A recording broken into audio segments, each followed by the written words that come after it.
She was nobody.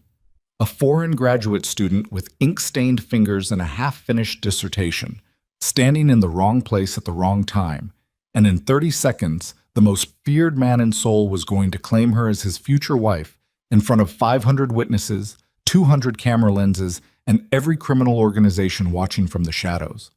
She hadn't agreed. He hadn't asked. And the moment his hand closed around hers on that stage, both their lives cracked open like fault lines before an earthquake.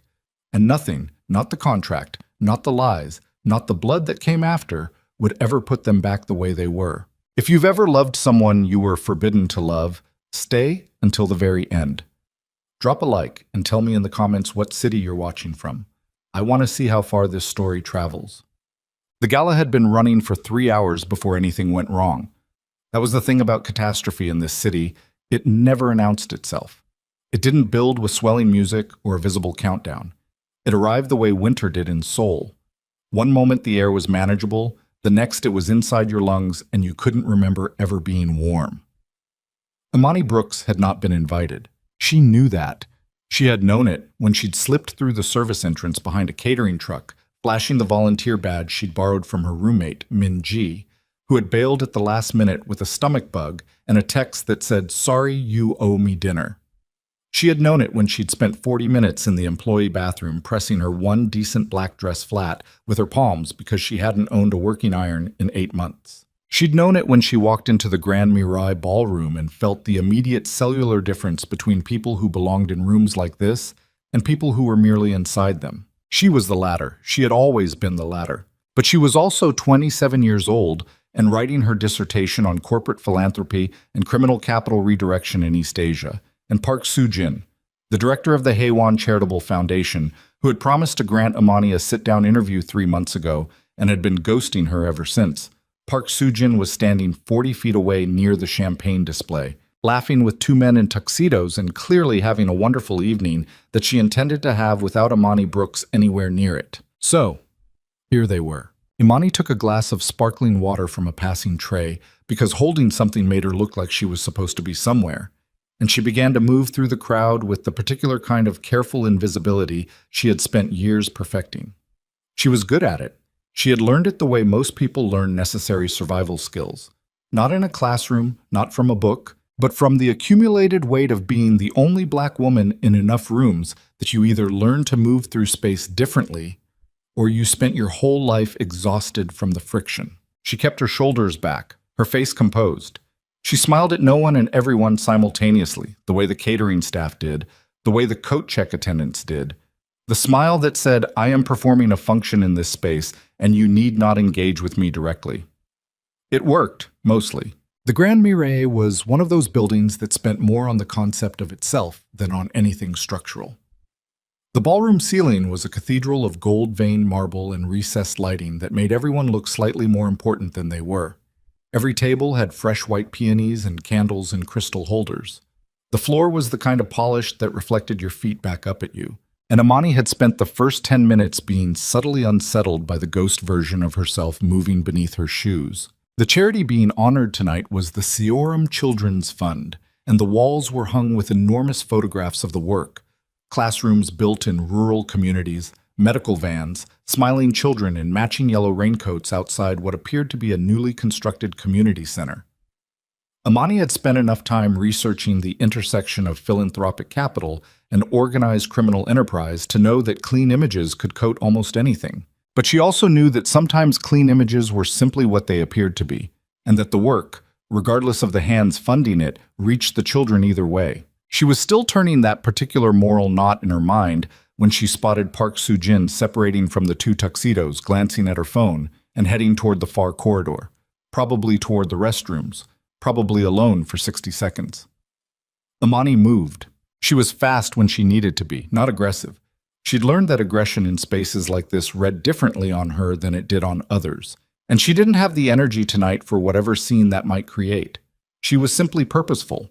She angled through a gap between a cluster of older men comparing watches and a younger couple who were clearly furious at each other and expressing it through synchronized staring at the centerpiece.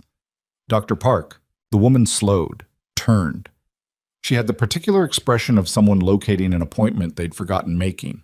Not hostile, not warm, somewhere in the bureaucratic middle. "I'm Amani Brooks," Amani said, keeping her voice low and even. "We've spoken by email. I'm researching philanthropic structures for my dissertation at Yonsei. You generously agreed to an interview in March, and I know your schedule is extraordinarily—" "Ms. Brooks?" Park Soo-jin's expression did not exactly warm. It calibrated. "Tonight is not— this isn't really the setting for— I know, I apologize for the venue, but I've sent 14 emails and— 14. The woman's mouth did something complicated. "I'm aware." "Then you know I'm persistent, and you know I'm not going away. Which means the most efficient resolution is 20 minutes of your time at a location of your choosing, so I can finish my chapter and you can stop receiving my emails." Amani paused. "And I'm very sorry about the venue. I had a badge." For a moment, Park Soo-jin simply looked at her.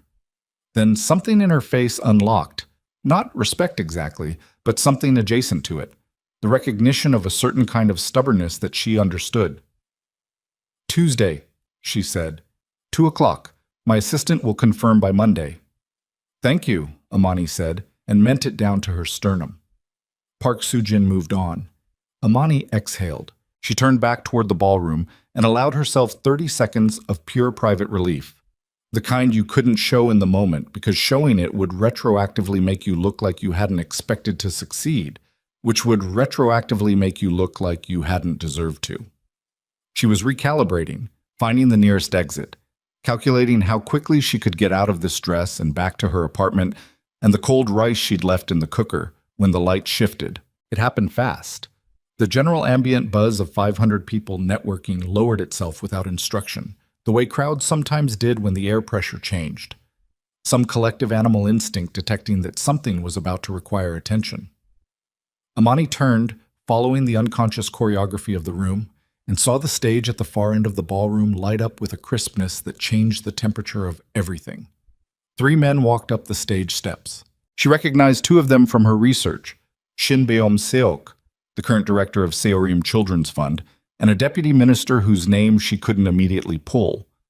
The third man she recognized from something else entirely, from the particular way her chest tightened when she saw him, from the half-dozen photographs she'd found in her research buried deep in financial forensics databases, and one particularly detailed investigative piece in an independent Korean journal that had mysteriously lost its domain 6 weeks after publication. Kang Tae-hyun was 34 years old and looked exactly like what he was, and nothing like what he was simultaneously. He was tall in the way that wasn't about raw height, but about the arrangement of space around a person. How some people simply took up more room than their measurements suggested. How a room reorganized its attention around them before anyone made a conscious decision to look. He wore a black tuxedo with the particular ease of a man who had not worn it to impress anyone, including himself. His face was angular and controlled, the jaw set with the kind of stillness that in other contexts would read as calm, and in this one read as something more like the quiet at the center of a compressed mechanism. Imani knew who he was. She had known for nearly a year since she'd stumbled across a financial thread in a philanthropic database that had led, through 17 degrees of corporate separation, to a holding entity that appeared to have no legitimate origin story. She had pulled that thread in her dissertation research and found, not evidence exactly, nothing that would hold in a court or a published paper, but the shape of something enormous and deliberate operating just below the surface of the city's charitable infrastructure. She had no evidence that Kang Tae-hyun ran the Black Phoenix Syndicate. She had considerable circumstantial architecture suggesting that someone with his access, his capital movement patterns, and his particular fingerprint on certain anonymous foundation grants had been quietly reshaping how criminal capital moved through Seoul's nonprofit sector for the better part of a decade. She had never been able to confirm it. She'd never been able to confirm it because every time she got close to a source, the source went quiet. And every time she found a document that might help, the document was no longer available. And every time she thought she had something solid, the solid thing turned out to be standing on sand. She should not be looking at him. She looked at him anyway. Shin Beom-seok was speaking. Something about the fund's goals for the coming year. Something about community impact metrics. Something Imani would normally have been transcribing with her phone under the table. She wasn't transcribing anything. She was watching Kang Tae-hyun stand at the edge of the stage with his hands at his sides and his expression giving away precisely nothing, and she was wondering, not for the first time, what it would take to make that face move. The answer arrived before she had finished forming the question, because that was how catastrophe worked in Seoul. A woman's voice cut through the speech from somewhere to Imani's left, sharp and surgical, designed to carry. Yura told me everything. The crowd didn't go silent. It went something worse. It went careful. The way a body goes careful when it registers pain before the brain has processed the location. The woman was young, maybe 25, dressed in dark red with the slightly unfocused eyes of someone running on adrenaline and a decision made before the emotion behind it had fully arrived. She was holding a phone with the screen facing out, and even from across the ballroom, Imani could see that the screen was displaying photographs. She couldn't see what the photographs showed. She didn't need to. The collective intake of breath around her calibrated her immediately. He has been sleeping with Yura for 2 years. The woman's voice cracked on the last word but didn't break. She showed me the messages. She showed me everything. And she would be standing here saying this herself, except he threatened her. He told her what would happen to her family if she... Shin Byung-seok had gone the color of old concrete. The deputy minister had taken a half step back. The murmur rising through the crowd had the particular frequency of damage, of the kind of story that was going to be everywhere by morning, the kind that didn't need to be verified to be believed, the kind that attached itself to a name and didn't let go. Imani had been researching enough corporate and criminal structures to know what a targeted exposure looked like. She also knew what a genuinely betrayed woman looked like, and the one in the dark red dress was the second thing. But that wasn't the problem. The problem was that 3 people from the crowd near the stage entrance had begun moving with a direction and a speed that had nothing casual in it. The problem was that Imani, having unconsciously repositioned herself during the speech to get a better angle on Kang Tae-hyun's expression, was now standing in precisely the wrong place, between the moving men and the woman in red, in the narrow corridor of open floor that the crowd had instinctively vacated. The problem was that one of the men said something in Korean, low and short, clearly intended to land on the woman without the crowd catching it, and from the woman's face it landed like a fist. And the problem was that Imani, who had very good instincts and very poor impulse control when those instincts identified something unjust, stepped directly into the path of the closest man before she had made a conscious choice to do so. "Excuse me," she said. Her voice came out even. She was almost impressed. The man stopped. He was broad-shouldered, dressed in what was clearly an expensive suit, with the particular blankness of someone who had been trained to not express things. He looked at her the way you'd look at a chair that had moved itself. "I don't think she's finished," Imani said. A bad idea. She knew it was a bad idea. She knew it the way you knew stepping onto ice that sounds wrong is a bad idea. Before your foot had committed, you already knew, and your foot went anyway. The man's expression didn't change. That was worse than if it had. "Ms. Brooks?" The voice came from behind her, and Imani's entire nervous system reorganized itself in the half-second before she turned, because the voice was close. Closer than it should have been given that the man it belonged to had been on a stage 40 feet away 12 seconds ago.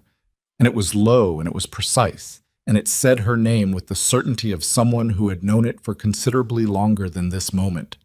Kang Tae-hyun was standing 2 feet behind her. Up close, the face was not more handsome, not more frightening, just more present. The eyes were dark and still, and they were on her with a focus that she'd only ever seen turned toward financial spreadsheets and architectural blueprints in the late-night research hours when she was working through a problem she hadn't yet solved. He was looking at her the way you looked at something you were trying to understand before you decided what to do with it. He reached out and took her hand, not roughly, not performatively. He did it the way you'd move a glass away from the edge of a table, efficiently, before it fell. Then he turned to face the room. "I apologize," he said, and his voice carried without effort, the way voices did when the person speaking had never needed to raise them to be heard. "My fiancée has strong convictions.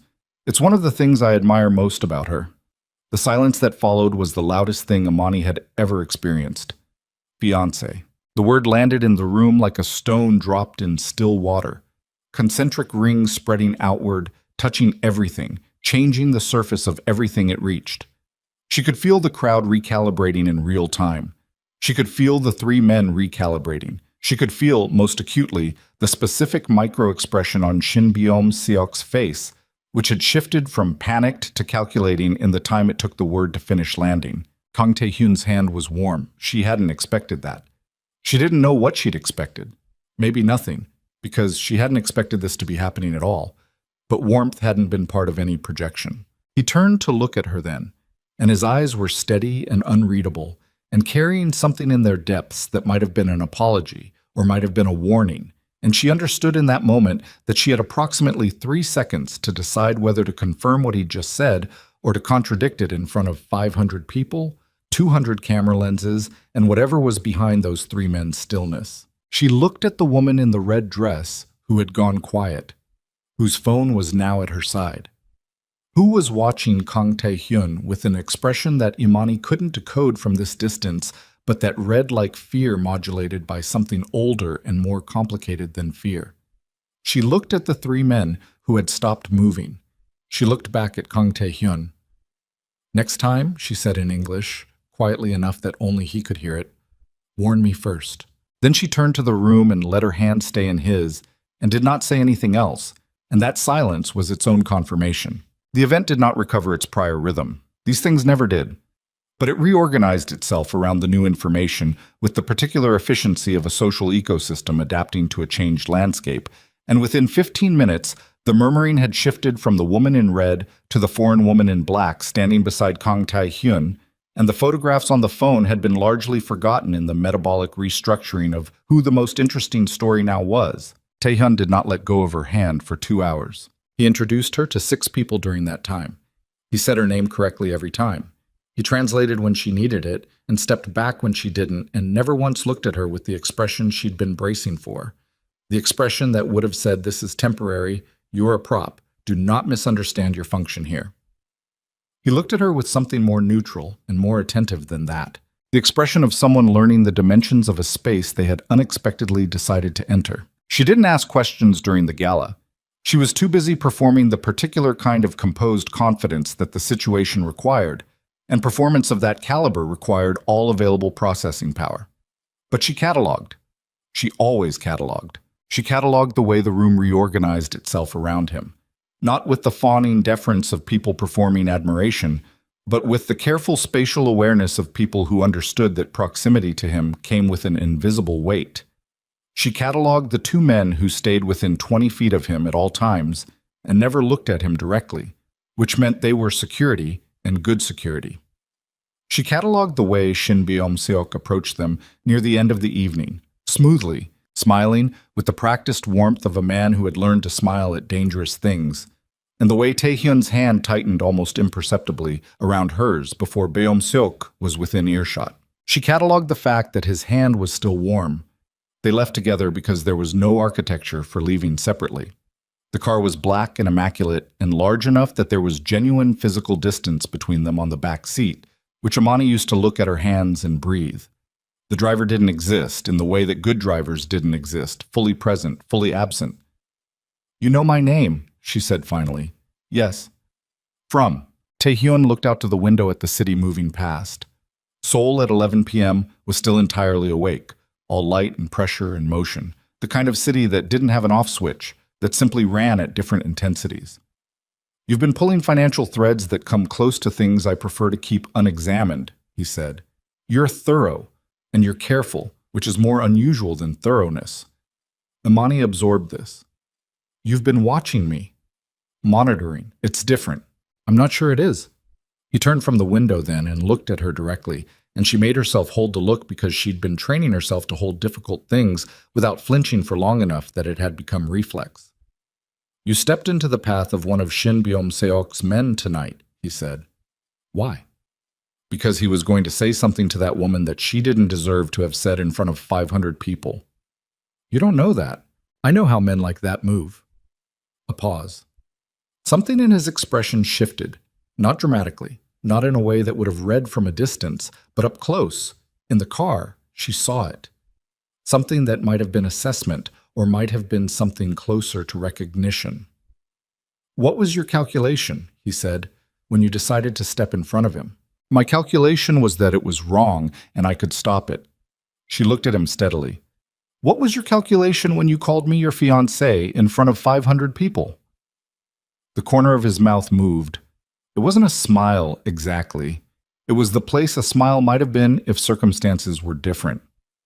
The same as yours, he said, that it was the fastest way to stop something wrong from continuing. Except my wrong was one man threatening one woman and your wrong was... She stopped. Say it, he said.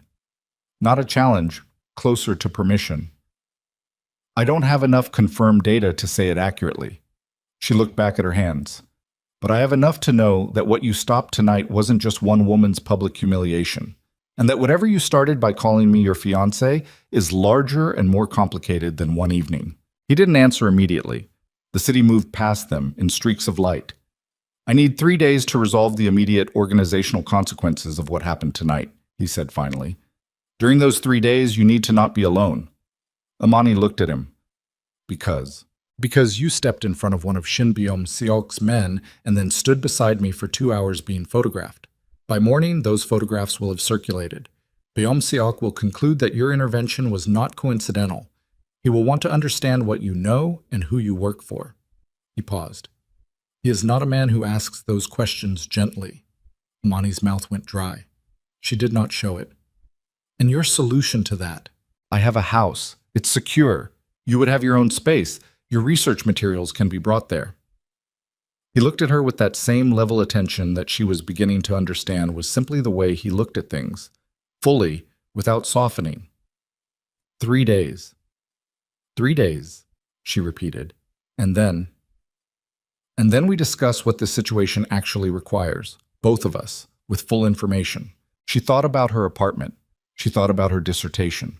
She thought about the 14 emails to Park Soo-jin and the interview scheduled for Tuesday, and the chapter she needed to finish, and the cold rice in the cooker that she was now definitely not going home to tonight. She thought about the look on the woman in red's face when Tae-hyun's voice had cut through the room, the way the 3 men had stopped moving. She thought about the fact that she had been researching the financial architecture around Kong Tae-hyun for 11 months and had never, not once, found evidence that his philanthropic fingerprint had caused harm. She thought about the warmth of his hand. Full information, she said. No negotiating down from that. Agreed. She nodded once. Outside, the city kept moving. The house was not what she'd expected, which she recognized immediately as a function of having expected something specific. She'd expected fortress. She'd expected the visible vocabulary of criminal power, the kind of excess that announced itself, that said, look at what I've accumulated, the kind of wealth that was performance and security measure simultaneously. The house was large, undeniably, quietly large, but it was not performing anything. It sat behind walls that were high enough to be functional without being theatrical. The architecture was modern but not cold, with the particular kind of restraint that costs more than ostentation because it requires you to know exactly what you want and trust it without decoration. The gardens she could see from the car window were severe and well kept. No fountains, no statement. Inside, a woman named Mrs. O met them at the door. Mid-50s, efficient, with the look of someone who had decided long ago that the number of things worth showing surprise at was very small. She showed Amani to a room on the second floor. The room was clean and spare and had a desk positioned near a window that looked east. Imani stood in the center of it for a moment after Mrs. O left, her dress still on, her single glass of sparkling water from the gala still in her system, the whole evening pressing against the inside of her skull like a sound too loud to locate. She had just agreed to stay in the house of a man she believed, with reasonable circumstantial confidence, ran one of the most powerful criminal syndicates in South Korea. For 3 days. Minimum. Because he'd called her his fiancée in front of 500 people, and now the organization that wanted her silent had a clear photograph of her face standing beside his. She sat on the edge of the bed. Then she stood up, found her phone, and typed Minji a text that said, I'm safe, don't worry, long story, I'll explain when I can. Do not talk to anyone about the badge. She didn't explain. She couldn't. Not yet. The explanation required information she didn't have yet, and she'd trained herself long enough to know that talking before you had the full shape of a thing only meant you'd have to walk back whatever you'd said when the full shape arrived. She didn't sleep for a long time. When she finally did, she dreamed about the photographs on the walls of the gala. The children in yellow raincoats, the community center, the medical vans. She dreamed about the financial thread that had started her research 11 months ago, the one that had led her through 17 degrees of corporate separation to an anonymous foundation that had, in the year she was 16 and her mother was dying of something the family couldn't afford to treat, paid a medical bill so large that the number had rewritten Imani's understanding of what was possible, what could be reversed, what kind of stranger might reach through the dark without ever showing their face. She'd never traced that donation. She'd tried, once, and the trail had gone cold at a holding company registered in 3 different countries simultaneously. She'd stopped trying because some things that arrived as gifts were less useful as mysteries solved, and more useful as reminders that the world was capable of something generous on an anonymous Tuesday. She dreamed about the warmth of his hand. In the morning, she woke to the sound of the city and the smell of coffee from somewhere below, and for one clean second before she remembered where she was and why, she was simply a person waking up in a quiet room with east-facing light. Then she remembered. She was pulling her hair back and calculating how to get to her apartment for clothes and back here before anyone had reason to track her movement when a knock came at the door. Precise. 2 strikes. Waiting. She opened it. Taehyun was dressed already. Dark slacks and a gray shirt with the sleeves rolled to his elbows. No tie, no performance. He was holding a phone. His face carried the controlled stillness that she was beginning to catalog as his default state. But underneath it, this morning, there was something with more edge in it. 3 things, he said. First, your university has terminated your research assistant position, effective this morning. The official reason cited is conduct unbecoming, based on reports from attendees at last night's gala identifying you as an interloper who used a fraudulent badge. Imani said nothing. Her jaw was tight. Second, there are photographs from last night on 4 major Korean news sites and 2 international ones. In all of them, you are beside me. The captions use the word fiancé. 2 of the articles contain your name and your university affiliation. She breathed through her nose. Third, he said, and something shifted in his voice, something that wasn't quite apology and wasn't quite anything she had a clean name for. I have a proposal. It requires significantly more than 3 days. And before I make it, I want to be clear about something. She waited. What happened last night, he said. I did to protect you from an immediate threat. I did it without your consent, and I did it knowing it would cost you things I didn't have the right to decide you could afford to lose. I'm not asking you to forgive that. I'm asking you to hear the proposal because I believe it's the only architecture that protects both of us from what comes next. Imani looked at him for a long moment. The east light was doing something to the room that made everything very clear. How long? She said. 1 month. She felt the number land. A contract, he said. Formal. Covering your protections, your financial security, your right to exit under specific conditions. Your research and your dissertation would be unimpeded. I can arrange materials and academic access that would advance your work significantly. The position at the university can be replaced with something more substantive. And in return you appear beside me as my fiancé for 1 month, long enough to stabilize the organizational situation that last night created, long enough for the rival parties to conclude that the marriage is genuine and that destabilizing me through threatening you is not a productive avenue. He said it plainly. No softening. She'd asked for full information, and this was it. Imani looked at the city through the east window. Seoul in the morning was a different animal than Seoul at night. More industrial, more honest, the bones showing through the light. One condition, she said. Name it. She turned to look at him. Whatever this is, whatever the full shape of your organization is, what it does, how it operates, what you are. I'm not going to look away from it. I don't lie to myself about what I'm part of. If I'm going to stand beside you for a month, I need to be standing beside what you actually are, not the version you want me to present in public. He looked at her for a long moment. Something moved behind his eyes. Not discomfort, not quite calculation. Something that was older and more personal than either. One condition, he said. Tell me. His voice was even, level, and it landed in her chest and stayed there. Don't fall in love with me. She said nothing. He handed her the contract. She didn't sign it then. She read it, every clause, every protection, every exit architecture. the way you read things when you know you're signing away something you might not get back, and you need to know exactly what the exchange is before your pen hits the paper. She signed it that afternoon. That night, sitting at the east-facing desk with her research materials spread before her, and the house quiet around her in Kong Tai Hyun, somewhere below in the parts of the house she hadn't yet mapped, she opened a new document on her laptop and titled it simply Private. She didn't write anything in it yet. She just left it open, because she already knew, with the particular clarity of someone who had spent 11 months tracing the financial architecture of a man's secret generosity and come to understand the shape of him before she'd ever been close enough to feel the warmth of his hand. She already knew that the condition he'd named was going to be the hardest clause in the contract to keep. The question was only how long before he realized she'd already broken it. And somewhere beneath the house, in a room she wouldn't find for weeks yet, a door stayed closed over the thing he hadn't told her. The wound at the center of everything he'd built, the name he didn't speak, the reason the empire existed at all. The contract was 30 days. The damage was already done. The contract was 30 pages. Imani had read all of them, twice.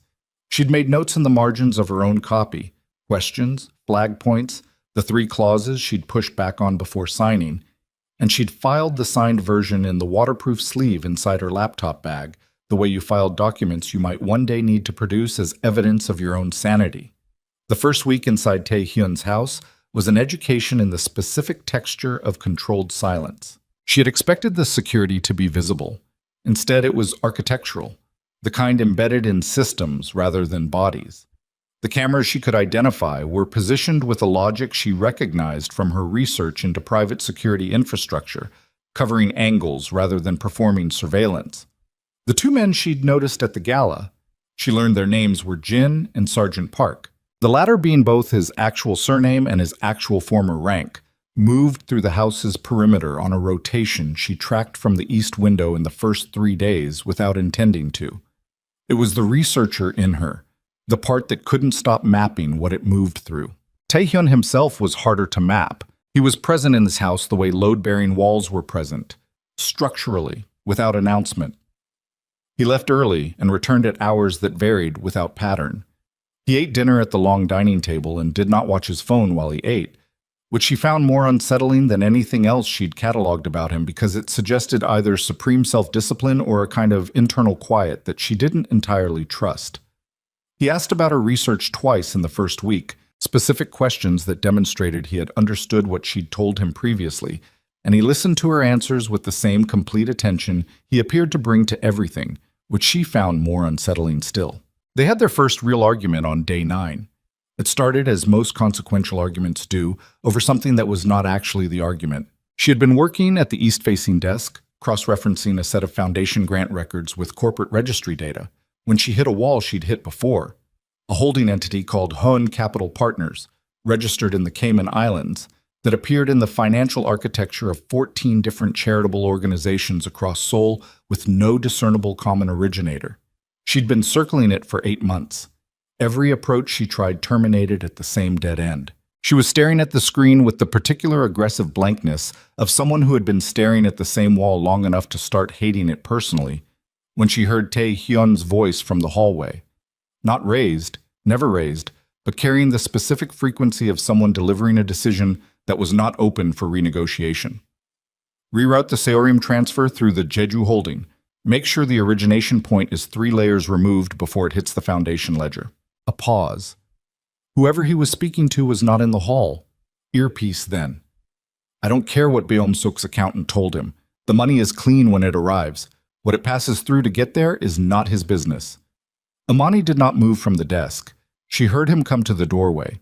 She could feel that he'd stopped there without turning around. You're doing it again, he said. Doing what?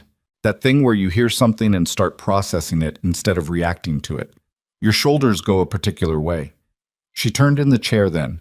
He was leaning against the door frame with his arms crossed and his jacket already off.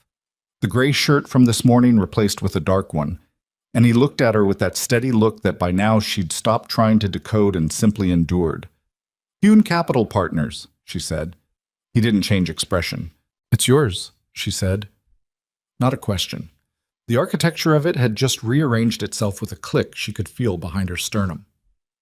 14 foundations. Identical structural distance from the originating entity. The money cleaning itself through enough layers that by the time it reached the children's funds and the medical programs and the community centers, it was untraceable. 14 foundations, Taehyun. You're the anonymous donor behind 14. This conversation goes in neither of our interests, he said. You told me full information. I told you enough information to understand what you were agreeing to. That's not the same thing, and you know it. She stood up. She wasn't angry yet. She was something more precise than angry. The thing you felt when a pattern resolved and the resolution was larger and more complicated than you'd been accounting for. How much? Total, across all 14. Amani, how much money are we talking about moving through organizations that you publicly have no connection to? His jaw tightened, fractionally. She'd learned to read the fractions. The numbers are not something I'm going to recite in a conversation that hasn't been vetted for. I'm not asking you to recite them. I'm asking you to confirm that what I think I'm looking at is what I'm actually looking at. She crossed her arms. Because if it is, then the money funding the Seorim Children's Fund, the one that was honored at the gala, the one whose director you are clearly in some kind of leveraged relationship with, ultimately traces back to the same source as everything else. And that means the charitable work and the criminal architecture are not separate things. They are the same organism. The hallway was quiet. Yes, he said. One word, flat and final, and carrying more weight in its brevity than a longer answer would have. Amani looked at him for a long moment. She could feel her own breathing, slightly elevated, consciously regulated. She did not let it show in her face what that one-word answer cost her to hear because she'd told him she wouldn't look away from what he was, and looking away included looking away from her own reactions to it. Okay, she said. He looked at her. Okay. I need to know one more thing. I reserve the right to refuse. The Seorim director, Shin Beom-seok, she held his gaze. The woman in the red dress. What happened to her after we left? Something moved in his face. Not guilt, not quite guilt, something adjacent to it. She's safe. She's been relocated to a city where Beom-seok's reach is limited and has been given the means to start over. By you. By resources I directed. Because she was telling the truth. Because she was going to be punished for it regardless of whether she was. Imani nodded. She sat back down. She turned back to her screen. Behind her, she heard Taehyun stay in the doorway for another moment, then move off down the hall, and she stared at the Hyun Capital Partners entry in her database and thought about the fact that she had just confirmed, beyond any research standard she'd been trained to apply, that the man who had clean anonymous money funding 14 children's charities across Seoul was running a criminal syndicate with the same hands. She did not write in the private document that night. She was afraid of what she would write. The first public appearance came on day 11. It was a dinner, private, 12 people, hosted by a man named Director Woo at a restaurant in Gangnam that didn't have a sign visible from the street. Imani had spent 3 days being briefed on who would be there and why by Taehyun's head of intelligence, a slight 30-year-old woman named Choi Da-eun, who delivered information with the efficiency of someone who had never once in her professional life wasted a word. Da-eun had also, without being asked, had 3 dresses delivered to the house in Imani's size. Does he do that for everyone? Imani asked. There's been no one else to do it for, Da-eun said, and left. Imani wore the dark green one. It fit, which was more than she'd expected from someone who'd sourced it without her measurements.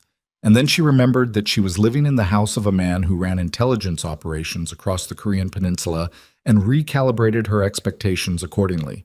The dinner was an exercise in the specific endurance required for high-stakes performance. She had done versions of it before. Every black woman who had moved through academic spaces the way Imani had developed a version of this skill. The ability to sit in a room where you were not expected and perform capability and composure until the room adjusted its expectations around you. But this was a different kind of room and a different kind of performance, and the stakes attached to it were differently shaped. Director Woo was in his 60s, well-maintained with the particular warmth of men who had learned that warmth was more effective than coldness as a control mechanism.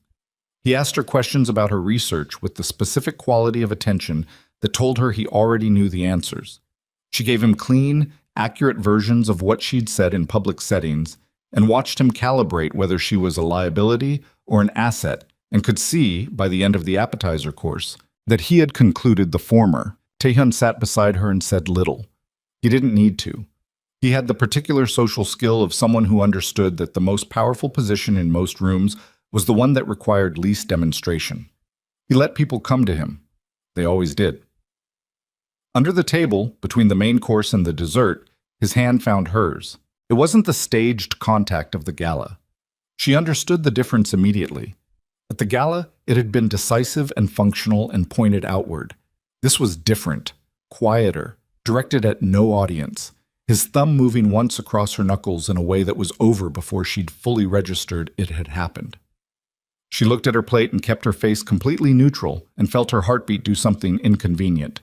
Afterward, in the car, he said, "You handled Wu well." "He's going to cause problems," she said. "Yes." "He's decided I'm a liability." He decided that before dinner. The question he was actually answering tonight was whether I'm losing my judgment. He looked out the window. He concluded I haven't. "How do you know?" "Because he shook my hand when we left and not yours. It means he's filed you under handled rather than threatening." Amani thought about this. That's a fine distinction. Most important ones are. She looked at him then, at his profile against the moving city light. He was doing the things she'd catalogued, looking at Seoul without really looking at it, present in the car, but processing something she couldn't access, his jaw carrying that specific tension that appeared whenever something was unresolved. "What was the first operation?" she said.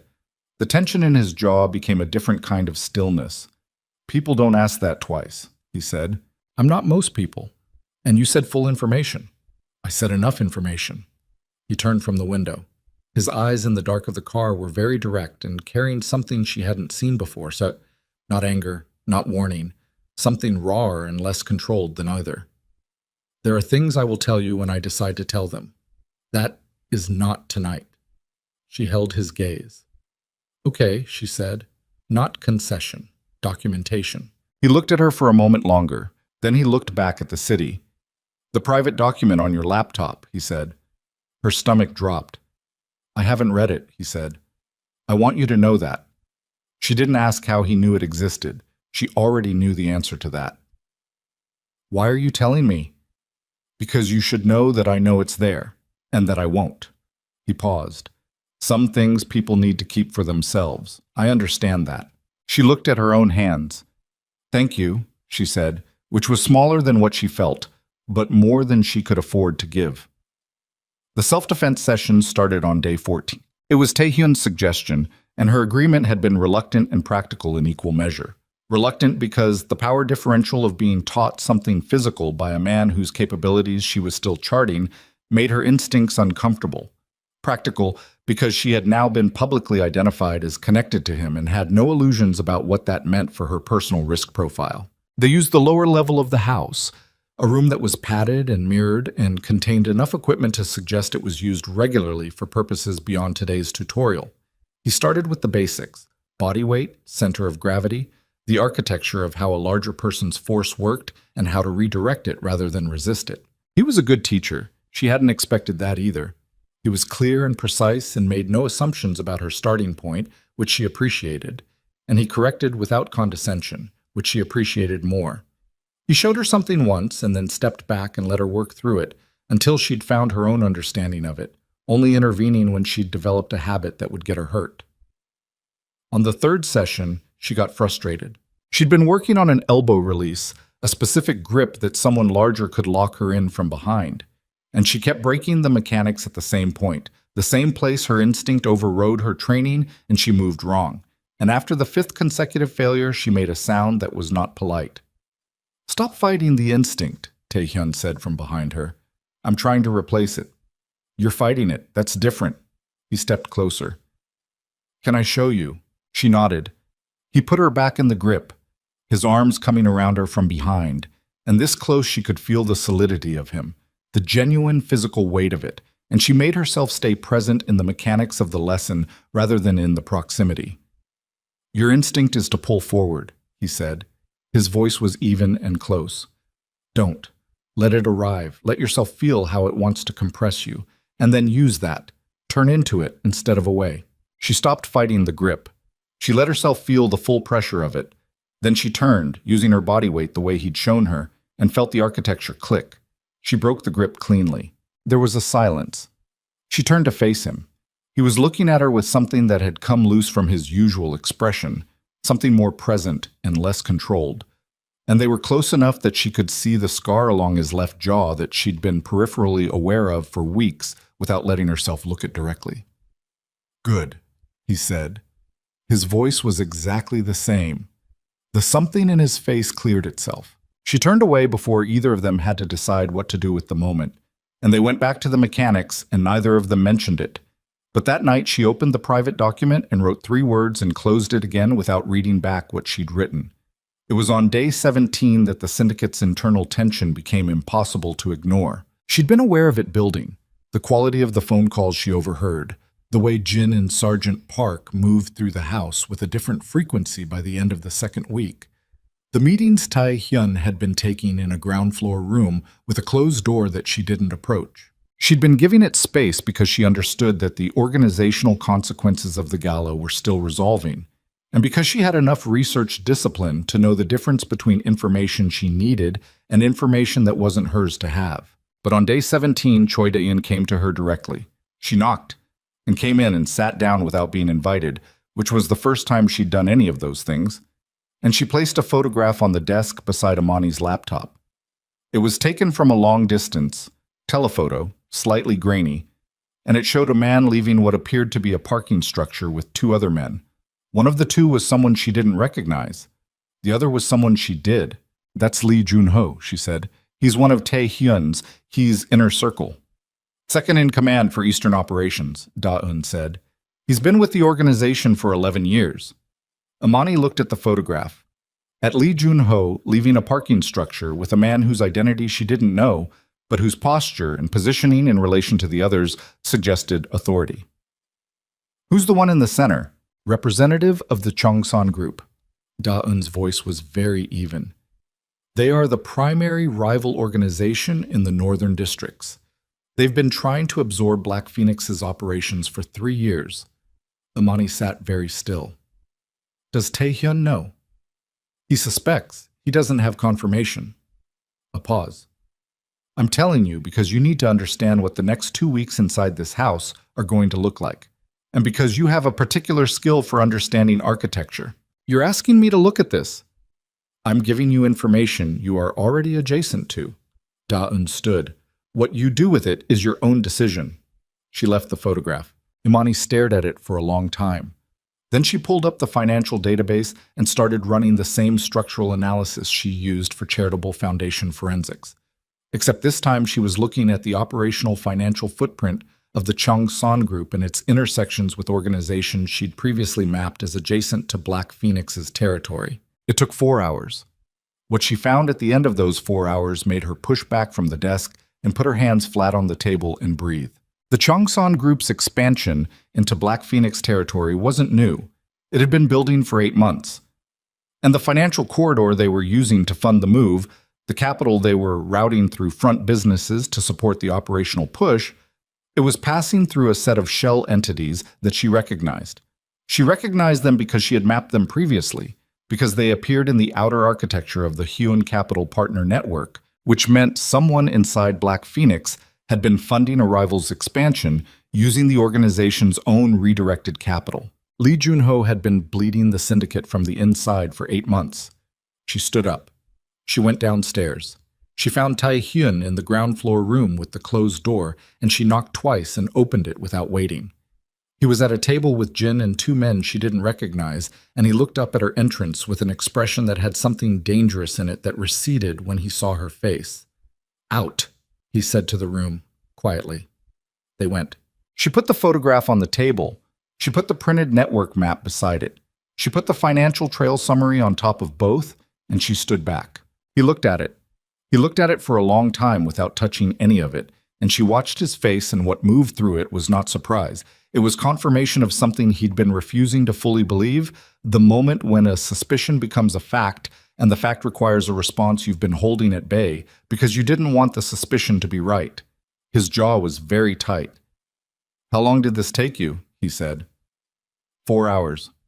Dayun. She gave me the photograph. The rest was mine. He looked at the financial map. This connects Junho directly to the Cheongsan corridor. 3 degrees of separation, enough to explain in a courtroom, more than enough for your purposes. She paused. He's been at it for 8 months. The capital volume suggests this isn't exploratory. He has an agreement with them. He's been guaranteed a position. Taehyun's hand, resting flat on the table beside the documents, became very still. She'd seen that particular stillness in him before, in the moments before he made a decision. It was not the stillness of a man calming himself. It was the stillness of a mechanism reaching operational readiness. You didn't have to bring this to me, he said. You're protecting me, she said. That requires you to be intact. He looked up from the documents and at her, and whatever he was feeling in that moment had too many components for his controlled face to fully contain, and she saw something flicker through it that he would have, in any other moment, kept in the place where he kept things. Imani. His voice was low.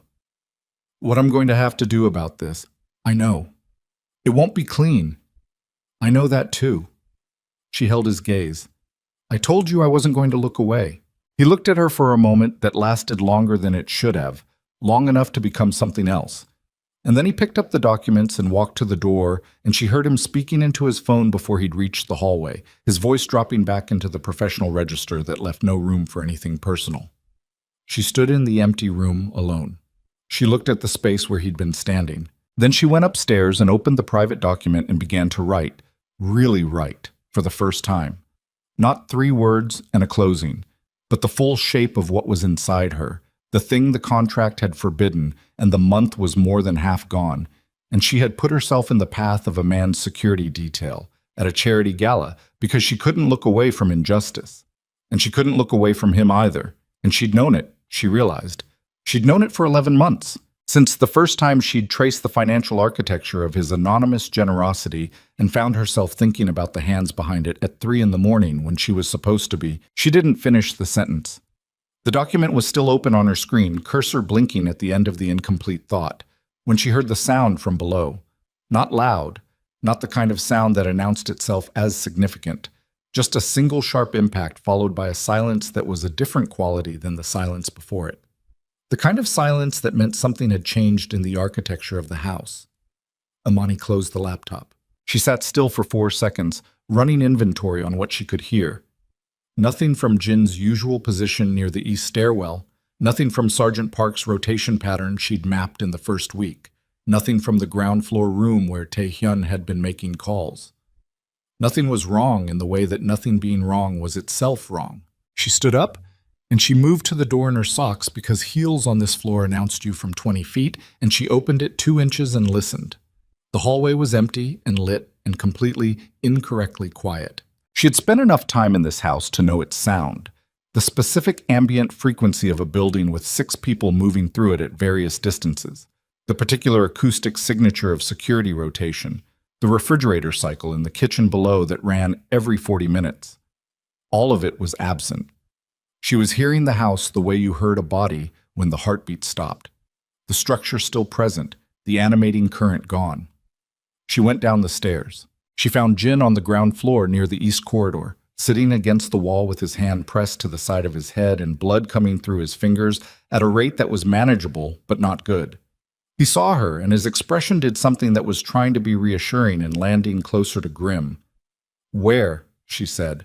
Taehyun got them into the south room. There are 4. He pulled his hand away from his head to look at it, put it back. Park is outside. They came through the garden entrance. Someone gave them the rotation. Junho. Had to be. She pulled her phone, no signal. She looked at Jin. Jammed? Yeah. How long ago? 6 minutes, maybe 7. She did the math on what 7 minutes of 4-on-1 looked like, and stopped doing the math because the math was not useful. She looked at Jin's head wound.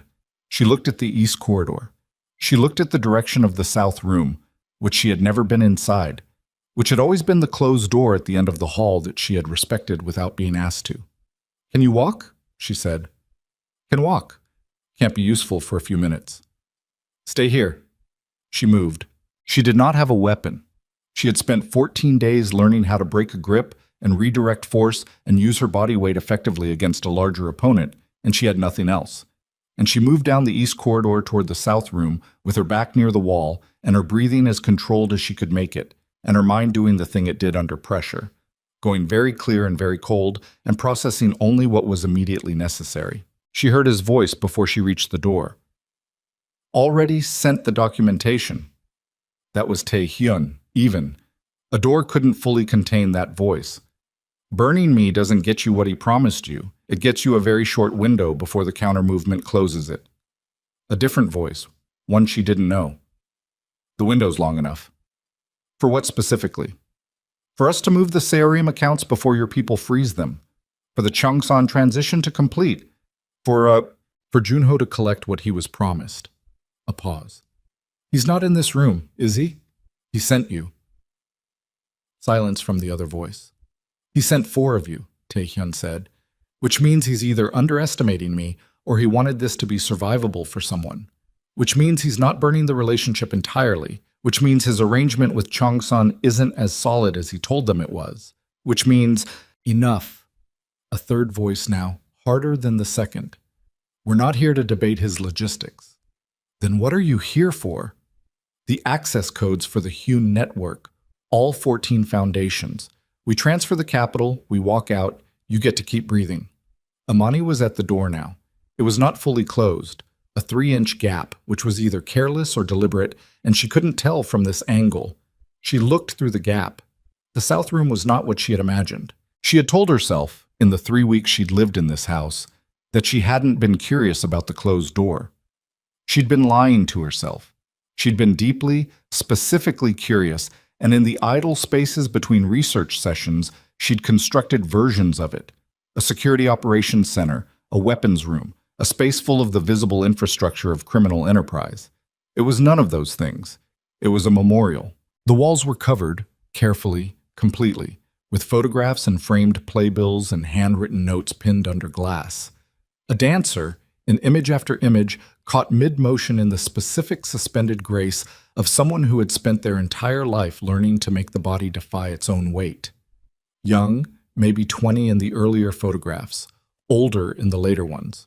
Always in motion or just finished with it, the energy still visible in the frame. In the center of the room there was a single table with a single framed photograph and a small collection of objects. A pair of worn ballet slippers, a ribbon, a folded program from a performance. And in front of that table, with 2 men positioned to his left and one behind him and one near the door that Amani was looking through, Tae-hyun stood with his hands at his sides and his face doing something she had never seen it do. He was not afraid. That wasn't it. He was standing in the room the way you stood at the center of the thing that had already destroyed you once. And the particular quality of his stillness was not the operational stillness she'd cataloged across 3 weeks. It was the stillness of someone for whom this specific room was the location of the thing they could least afford to lose, and who was losing it anyway. The codes, the hard voice said. No. The man behind Tae-hyun moved. It was fast and efficient and professional, and Amani saw it happen and felt her body make the decision before her mind had caught up, and she pushed the door open and walked into the room. Everyone looked at her. In the half-second of collective recalibration, she crossed the distance to the man nearest her, the one by the door, who was closest and who had turned fully to look at her, which meant his weight was shifted and his center of gravity was cooperative.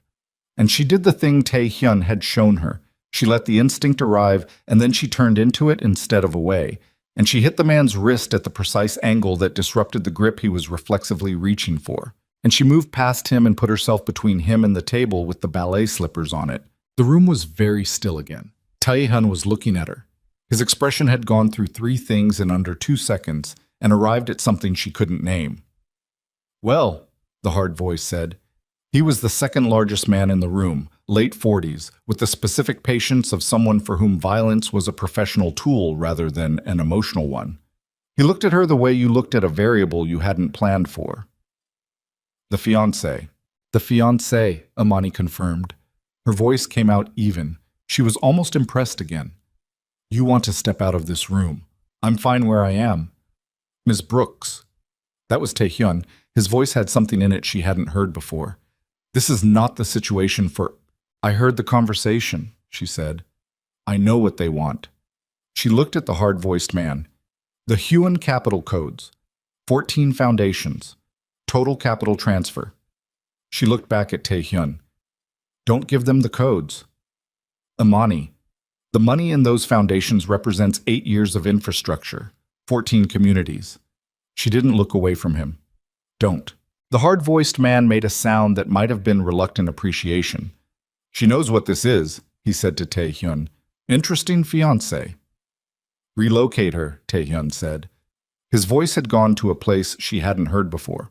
Not cold, something that was past cold, on the other side of it. Take her out of this room and put her somewhere, and I'll discuss the codes. No, Imani said. Imani. The warning in his voice had an edge. No, she said again, and she held his gaze and put everything she had into it. Every piece of research she'd done, every thread she'd traced, every anonymous foundation grant she'd mapped, all of it, everything. And she watched him receive it and watched the edge in his expression become something else entirely. 8 years, she said. Don't. Something happened in his face. It was the thing she'd been watching for across 3 weeks, the thing behind the controlled expression, the thing she'd suspected was there from 11 months of tracing his financial generosity through 17 degrees of corporate separation. It surfaced now, in this room, surrounded by this particular violence, with the ballet slippers on the table behind her and the walls covered in the face of someone he had failed to save. He looked at the hard-voiced man. If I give you the codes, he said, you have the capital. You have enough operational leverage to complete the Cheongsan transition. You don't need her. Correct. And Junho gets what he was promised. That's not your concern. I'm making it my condition. Taehyun's voice had gone to the register she recognized from the night of the gala, the one that didn't need volume. She walks out of this building before I give you anything, uncontested. The hard-voiced man looked at Imani. He looked at Taehyun. He looked at the man near the door whose wrist Imani had disrupted and who was looking at her with an expression that was reassessing something. Fine, he said. Taehyun. Her voice cracked on his name, just slightly. She held the rest of it together. Don't. He looked at her, and for the first time across 3 weeks and a signed contract and every controlled exchange in between, he looked at her without any of the regulation in place. He looked at her the way the private document had looked when he told her he knew it was there and hadn't read it, like something he was choosing to protect, even though protecting it cost him. Go with Jin, he said. He's in the East Corridor. Go. The codes don't save you. They just go. Not a command, a request. The difference was in the frequency of it, and she heard the difference, and it was the difference that moved her feet. She walked to the door. She stopped. She turned back and looked at the room, at the photographs on the wall, at the dancer frozen in motion in image after image, at the ballet slippers, at the program. At Taehyun standing in the center of his own memorial to failure with 4 men around him and his hands at his sides. I know what this room is, she said quietly. His jaw tightened. I'm coming back, she said. She left. Jin was upright by the time she reached him, managing something more functional than he'd been managing 10 minutes ago, and she put his arm over her shoulder and they moved toward the garden entrance because the east stairwell felt wrong now. They made it to the garden wall and Jin found his phone in his jacket pocket, a secondary, not jammed, and made 2 calls in rapid succession that she didn't listen to because she was looking back at the house. The south room's window was lit from inside. She thought about what she'd seen on those walls. She had spent months researching Kang Taehyun through financial architecture, and financial architecture told you the shape of a person's choices, but not the shape of the thing that made them choose. She had found the charitable fingerprint and traced the anonymous generosity and built a structural picture of a man who was doing terrible things and using them to fund something that looked, from the outside, like conscience. She had not known what conscience looked like from the inside until she saw a room built to hold it. 20 minutes later, 3 cars arrived through the garden gate. Not police, not emergency services. Men she recognized as the outer ring of Black Phoenix's security structure, who moved with direction and without wasted motion. Jin talked to two of them in rapid Korean that she didn't catch all of. One of them looked at her and then looked away in the way that meant he'd been told who she was. And then Tae-hyun walked out of the house. He was not visibly injured. He walked the way he always walked, with that even, controlled gait that gave nothing away. But she'd been living in proximity to him for 3 weeks, and she knew by now where he kept the things he was carrying, and he was carrying something tonight that was heavier than operational damage.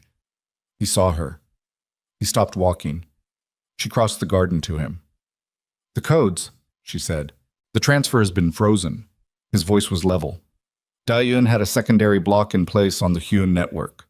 They got a partial, enough to make the exchange feel real while she locked the rest. "They'll know." "Yes. By morning." "Which means Junho knows his arrangement just collapsed." "Yes." She studied his face. "You planned this." "Dae-yun planned it. I gave her the architecture 6 days ago when I first suspected the meeting was being arranged." He paused. "I didn't plan for you to be in that room." "I know." "You could have been—" "I know," she said. "I was there anyway." He looked at her, and again the thing happened that she was starting to stop being surprised by. The control coming fractionally loose, the something behind it visible, the specific quality of a man confronting the fact that something he'd categorized had refused to stay in its category. "The room," she said. "The dancer. Who was she?" The garden was quiet. The men with the cars had given them space without being asked. Tae-hyun looked at the ground for a moment. His jaw worked. When he looked back up, something was different.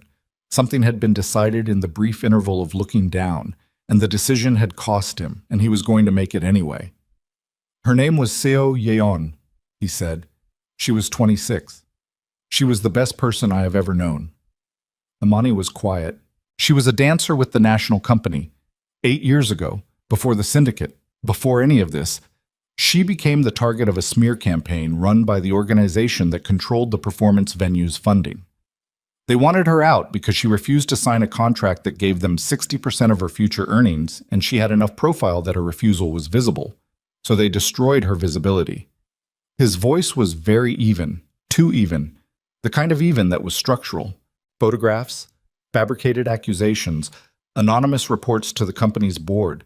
They were systematic, and they were effective, and I had resources, even then, enough to begin fighting it, but I wasn't fast enough. He stopped.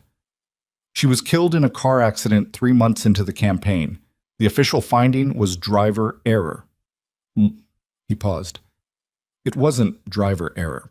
The garden air was cool. Amani stood very still. "The syndicate," she said carefully, "is built on what came after. It's built on the infrastructure I constructed to dismantle every organization that was connected to what happened to her, to take apart their capital, their leverage, their reach." His voice didn't change. "And to make sure no one else inside their network could do to someone else what they did to her. That is the first operation. That is what no one asks about twice." He said the last sentence without emphasis. "Just placed it." Amani thought about the 14 foundations, the orphanages and the medical funds and the community centers and the children in yellow raincoats.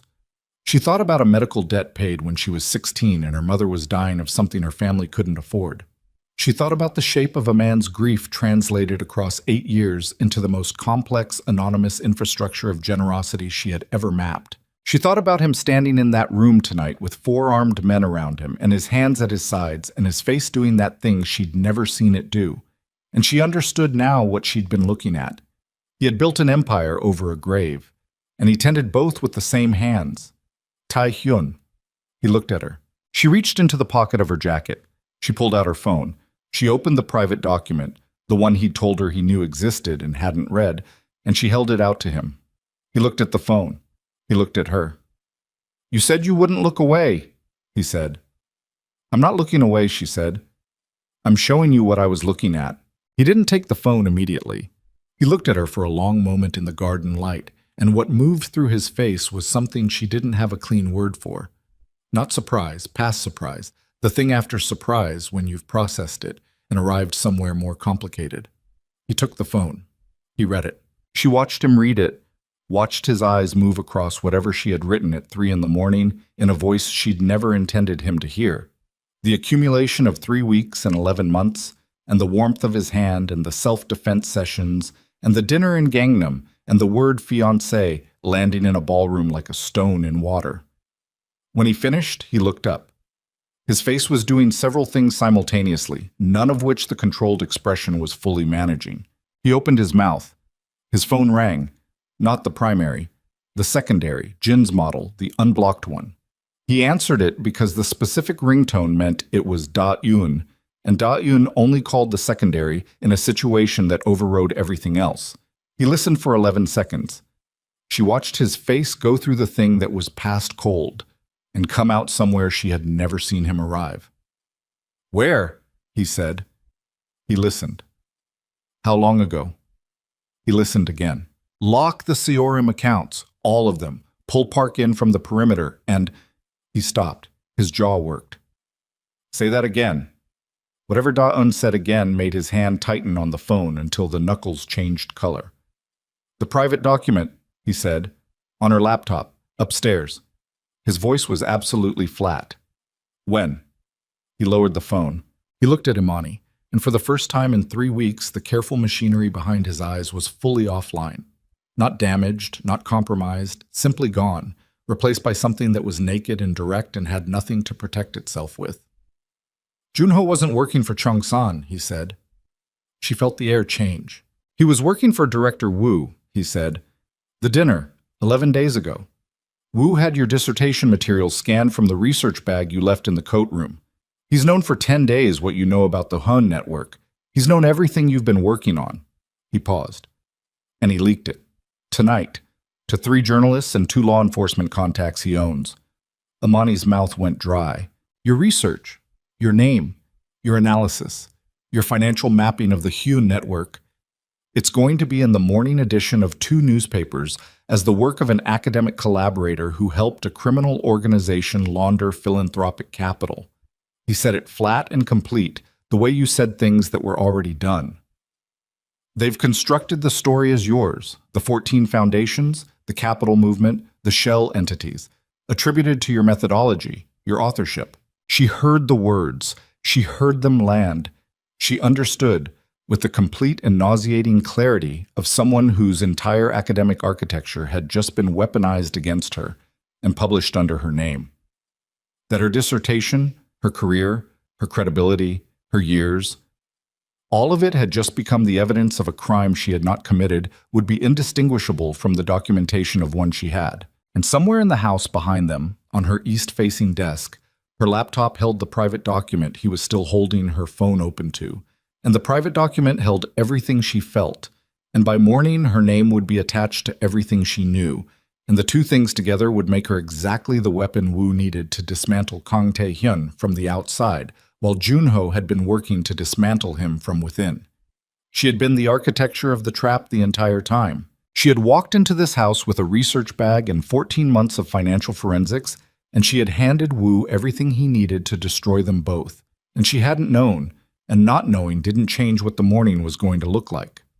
Tae-hyun was still looking at her. She looked back at him with her dissertation and her reputation, and the private document and the warmth of his hand all arriving in the same moment, and she said the only thing that was true enough to say, "Tell me what we do now."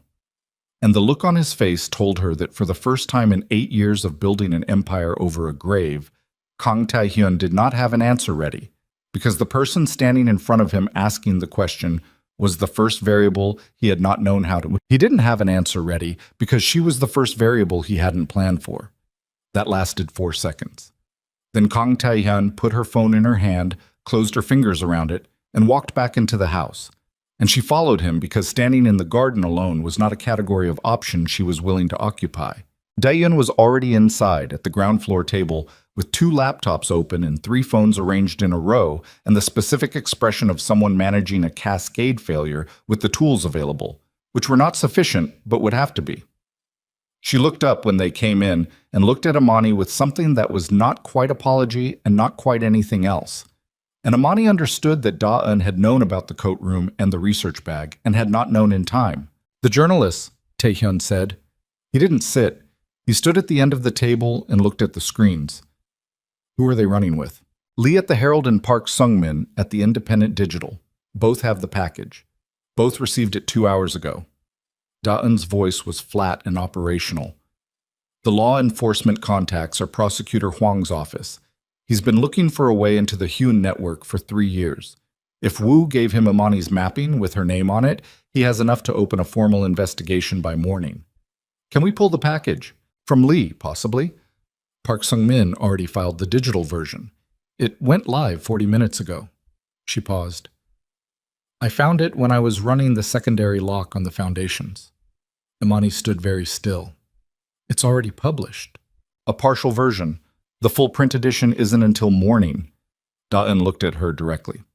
The digital version has your name, your university affiliation, and a summary of the Hyun network mapping attributed to your research methodology. It's framed as an expose, an academic who uncovered a criminal philanthropic laundering scheme and brought the documentation forward voluntarily, making me look like I cooperated with the criminal investigation, or ran it. The framing is ambiguous enough to function either way, depending on what Woo needs it to do. Imani sat down. She hadn't planned to. Her legs made the decision independently, the body registering the weight of things before the mind had finished processing them. She put her hands flat on the table and looked at them. Her research. 8 months of forensic financial mapping, built with academic rigor, built with the specific care of someone who understood that evidence needed to be airtight before it was used. Weaponized. Published under her name. Attributed to a collaboration she had never entered and could not disprove because the methodology was genuinely hers. The fingerprint of her analytical approach was embedded in every line of it. Who needs the Hyun network, she said. Her voice was steady. She was surprised. The foundations. He doesn't actually care about me or the story. The story is leverage. Taehyun looked at her. He published it to create a clock, she said. Once the investigation opens, the Hyun accounts get frozen as evidence. That locks the foundation capital in legal limbo. Could be years before it moves again. The communities those foundations fund lose access to the money, regardless of whether any charges are ever filed. She looked up. He doesn't need to prove anything. He just needs to freeze everything. Dayan was looking at her with an expression that had recalibrated slightly from its baseline. How do you stop the investigation from opening? Imani said. We remove the predicate, Taehyun said. The investigation opens because Hwang has documentation of the network structure and evidence that a named individual compiled it. If we can demonstrate that the documentation was obtained illegally and the attribution is fabricated, Hwang loses his predicate. How long does that take? Legally? Weeks, months. He paused. There's another way. She looked at him. Woo's leverage over Hwang, he said. He owns 3 of Hwang's decisions in the last 4 years. Those decisions have documentation. If that documentation reaches Hwang's superiors before morning, Hwang becomes the investigation instead of opening one. You have it. I've had it for 2 years. I kept it because a Hwang who owed Woo was more useful than a Hwang who'd been replaced by someone I didn't have information on yet. He said it without apology, the plain arithmetic of how he operated. I didn't plan to use it this way. But you'll use it. Yes. Imani looked at the table. She thought about the specific moral weight of what he'd just described, using documented corruption to stop a corrupt action, the leverage game running in both directions, the city operating entirely in the space between laws rather than inside them. She thought about 14 foundations, about children in yellow raincoats, about a medical bill paid when she was 16. What do you need from me? She said. I need you to call Park Sung-min, he said. The journalist, tonight. She looked up. And say what? That the documentation he received was stolen from your research files without your knowledge or consent. That the attribution to your methodology is accurate, but the framing is fabricated. That you are prepared to provide a counterstatement with supporting evidence. He'll want to know why I'm telling him instead of through a lawyer. Because it's 11:30 at night, and lawyers take until morning, and by morning the print edition runs, and the investigation opens, and the clock Woo set becomes irreversible. He looked at her steadily. You would know the right way to talk to him. I don't.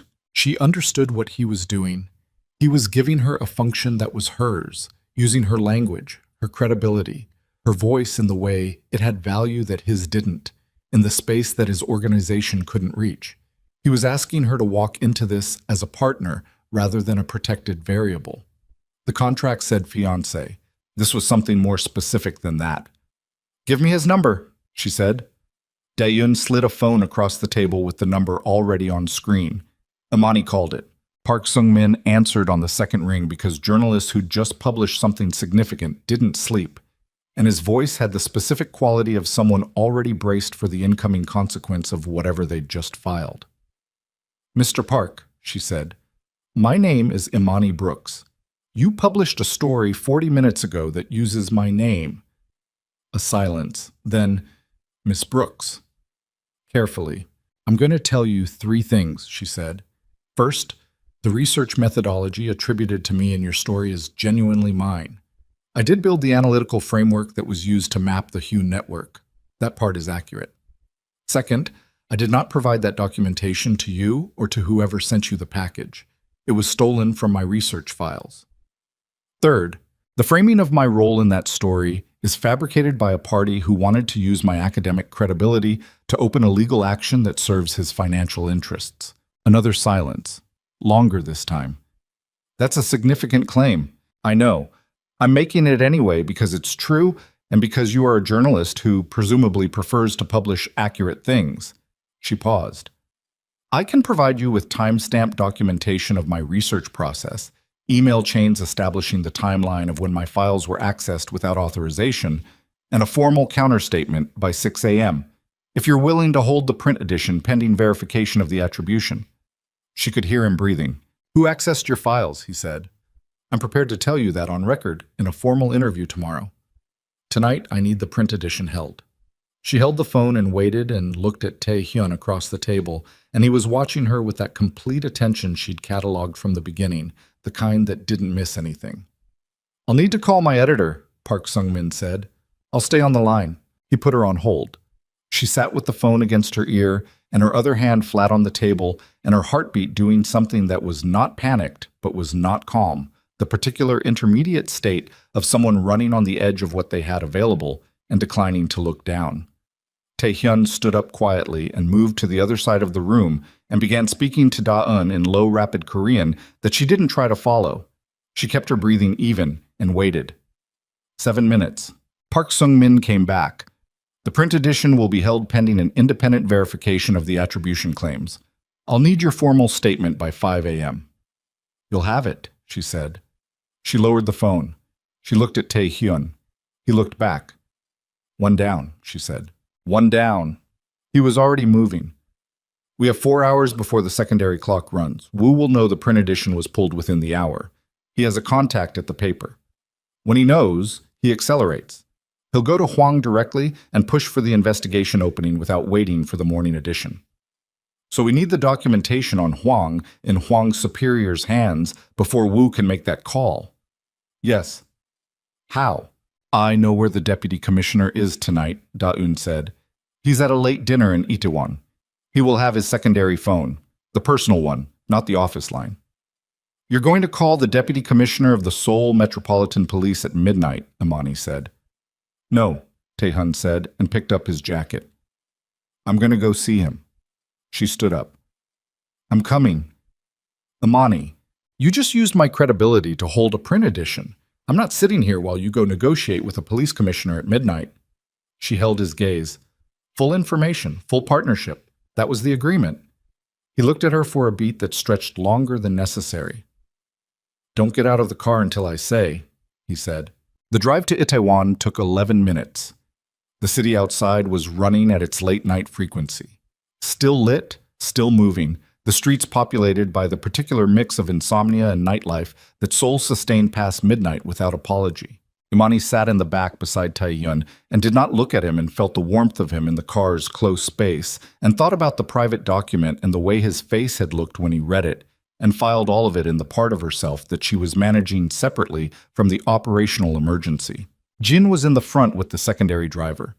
His head had been properly bandaged at some point in the last hour. He looked like a man who was running past his capacity on principle, which she respected. The restaurant was called something she didn't catch from the car window. Small, dark-windowed, the kind that catered to people who needed to eat late without being visible doing it. Tae-hyun got out. He went inside. She counted minutes. 14 minutes later, he came back out. He got in the car. His face was doing the past cold thing. Hwang already called him, he said, 20 minutes ago. The investigation is opening at 7 a.m., regardless of the print edition. The car was very quiet. Did he take the documentation? She said. He took it. He'll act on it. A pause. But not fast enough. Hwang has enough independence to open the preliminary investigation without the deputy commissioner's direct authorization. By the time the corruption documentation process is through the review structure, the Hyun accounts will already be frozen. Amani looked at her hands. Her brain was running the architecture of it, the timeline, the pressure points, the places the system could be interrupted. There was one she'd been circling since the table and not raising because it required something she wasn't sure she had standing to offer. My name is already in the digital version, she said. Yes. And the investigation is opening based on documentation that uses my analytical methodology. Yes. If I go to Prosecutor Hwang directly, she said, and provide a sworn statement that the documentation was compiled without my knowledge or consent, and the attribution is fabricated. That's not a lawyer's filing. That's a witness statement from the named individual in the predicate evidence. He can't disregard it without compromising his own procedural standing. Tae-hyun looked at her. It slows the investigation opening, she said. Maybe not stops it, but slows it. Buys Dawn time to push the corruption documentation through a different channel. She paused. I'd be walking into a prosecutor's office at 1 a.m. and making a statement that implicates Director Woo in evidence fabrication, which means Woo finds out tonight that I went there, which makes you a direct threat to him, Tae-hyun said. His voice was very flat. Instead of a piece of architecture he was using. Yes. He will respond to that as a threat. I know. Imani. He turned in the seat to look at her fully, and his voice had the thing in it from the garden, the thing past operational, the thing underneath the controlled frequency. If you walk into Hwang's office tonight, you are not protected by the contract anymore. You are a principal. Everything that comes after, I know what comes after. She held his gaze. I told you I wasn't going to look away. That includes not looking away from the part where I'm the fastest solution. Something broke in his face. Just slightly, just enough. He looked at her for a long moment in the back seat of the car with Seoul running past them both, and the clock at 3 hours and 40 minutes until 7 a.m. If you do this, he said, I cannot guarantee. I'm not asking you to guarantee anything. She looked at him steadily. I'm asking you to drive me to Hwang's office. He held her gaze for 3 more seconds. Then he looked at Jin. Prosecutor Hwang's office, he said. Jin didn't ask questions. The car moved. Prosecutor Hwang was not at his office at 1:15 in the morning. The duty officer who answered the after-hours line was 22 and visibly unprepared for a foreign woman identifying herself as the named individual in a case his prosecutor had opened 90 minutes ago, requesting an emergency witness statement. It took Amani 4 minutes on the phone to get him to patch through to Hwang's personal line. Hwang answered with the voice of a man who had been expecting a call, but not this call, and she could hear in the quality of his alertness that he was recalibrating in real time. Ms. Brooks, he said, this is unexpected. I'm outside your building, she said. I have a witness statement regarding the documentation you received tonight that I believe materially affects the predicate of any investigation you're considering opening. A pause. It's past 1 a.m. The investigation opens at 7. I'm here now. She kept her voice level. If you open an investigation based on fabricated attribution, and I can demonstrate that you had the opportunity to verify the attribution before opening it and declined, that affects the investigation's legal standing and your professional record. I don't think that's what you want. A longer pause. Give me 15 minutes, Hwang said. She gave him 15 minutes standing on the pavement outside the building with Tae-hyun 3 feet to her left, and Jin on the corner, and the city running its indifferent late-night frequency around all of them. The air was cool, and she was still in the dress from earlier, and she could feel the specific physical exhaustion that arrived not from exertion, but from sustained high-stakes presence, the kind that settled into the back of your neck and the base of your sternum and reminded you that the body had been running at emergency capacity for hours. Tae-hyun took off his jacket and put it around her shoulders. He did it without ceremony, without asking, just did it, and put his hands back at his sides. She didn't say anything. She looked at the building entrance and felt the warmth of the jacket across her shoulders, and catalogued it in the place where she kept the things she wasn't going to examine right now. Huang came down himself, which told her he was either very confident or very worried, and she'd learned enough in the last 3 weeks to read the difference. He was worried. He looked at her. He looked at Taehyun on the pavement behind her, and something moved in his expression that was not surprise exactly, more like confirmation of a suspicion about the shape of the evening. "Ms. Brooks," he said. "Thank you for coming down," she said. "I'll be brief." She gave him 40 minutes. In those 40 minutes, she laid out, with the precise structured clarity of someone who had spent 8 years training her brain to present complex, evidentiary chains to academic committees, the full timeline of how her research had been accessed, the methodology of how her analytical fingerprint had been lifted and applied to a documentation package she had not compiled, and the specific party who had orchestrated the package's delivery to both him and the journalists. She named Director Wu, by name, on record, to a prosecutor. Huang listened without interrupting. He asked 3 questions. 2 of them were good questions, the kind that tested the internal consistency of what she'd said, not the kind that tried to find the exit. The 3rd question was, can you provide the documentation supporting the unauthorized access claim? By 5 a.m., she said. He looked at her for a moment. He looked past her at Taehyun on the pavement. The investigation opening will be delayed pending verification of attribution, he said. Not warmth, not hostility. The flat professional voice of someone who had just recalibrated his position and was proceeding accordingly. "I'll expect your documentation by 5. He went back inside. She turned around. Taehyun was looking at her, and his expression had the thing in it again that she kept seeing and kept not having a name for. The thing that was not admiration, because admiration was something you felt from a distance, and this was something else, something that required proximity, something that had been building for 3 weeks, and a signed contract, and a room full of photographs of a dancer he'd built an empire over. "The documentation," she said. Her voice came out slightly unsteady for the first time tonight, and she let it, because it was 1:50 in the morning, and she had just given a witness statement implicating a criminal power broker to a prosecutor by name, and her reserves were not what they'd been at the start of the evening. "Daehyun has it," he said. "She's been compiling it for the last hour. She knew I'd do this. She suspected." His voice was quiet. "I should have." She looked at him. "What does Wu do when he finds out?" Taehyun didn't answer immediately.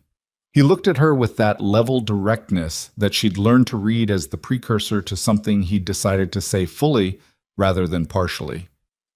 "He'll move tonight," he said. "He can't wait for the legal process anymore. You've turned it against him. He needs to resolve this operationally before 5 a.m. She understood what operationally meant. "He's going to come for me directly," she said.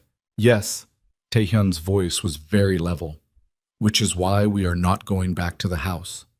The car was already moving before he'd finished the sentence, Jin having received something through the earpiece that had changed the direction of their travel without instruction, the way things moved in Taehyun's orbit, before the spoken word, already responding to the changed pressure.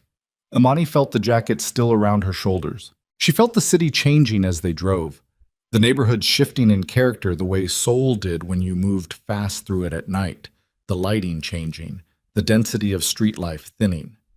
Her phone buzzed. She looked at it. A message from a number she didn't recognize. 4 words. "We have Lee Jun-ho." She showed it to Taehyun. He looked at it.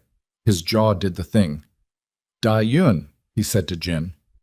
Jin made the call.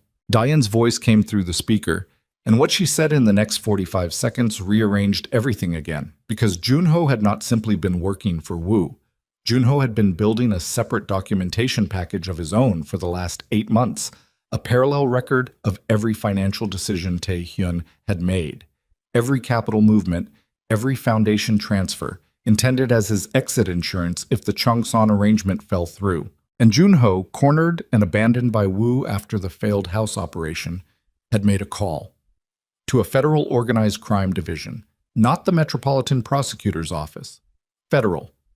The level that operated above Huang, above the deputy commissioner, the level that Wu's reach didn't touch because it was the level that had been quietly building a case against Wu himself for 4 years. Junho had offered them everything: his 8 months of documentation, his direct testimony, his knowledge of Wu's operational structure, in exchange for a cooperation agreement. And the Federal Division's first response had been to send the 4-word message to the phone number Junho had given them as his first point of contact. Taehyun's secondary number, the one Imani was holding. She looked at the phone. She looked at Taehyun.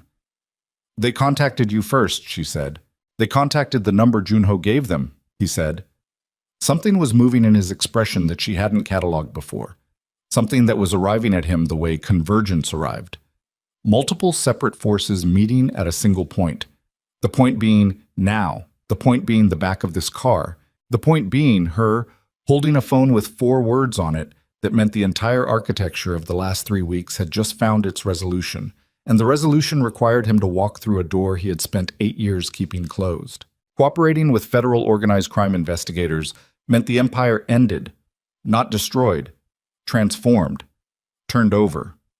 The intelligence, the documentation, the 8 years of built infrastructure pointed outward rather than inward. 8 years of building. Everything Seo Yeon's death had generated. Turned. His hand, resting on his knee in the back seat of the car, was very still.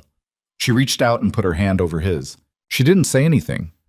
There was nothing to say that the gesture didn't already contain. His hand turned under hers. His fingers closed. Outside the car, Seoul kept running. Indifferent, lit, relentless. The city that didn't have an off switch moving at its own frequency.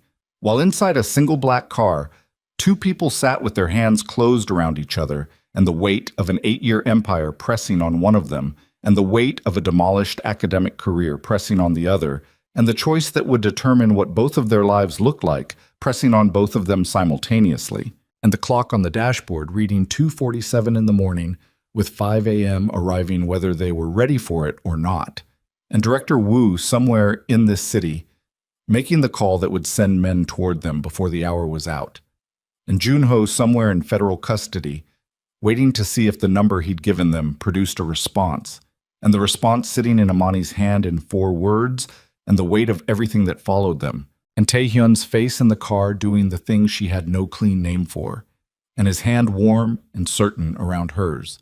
And the moment before the answer stretched longer than it should have, because some moments did that, expanded to contain everything they were required to hold.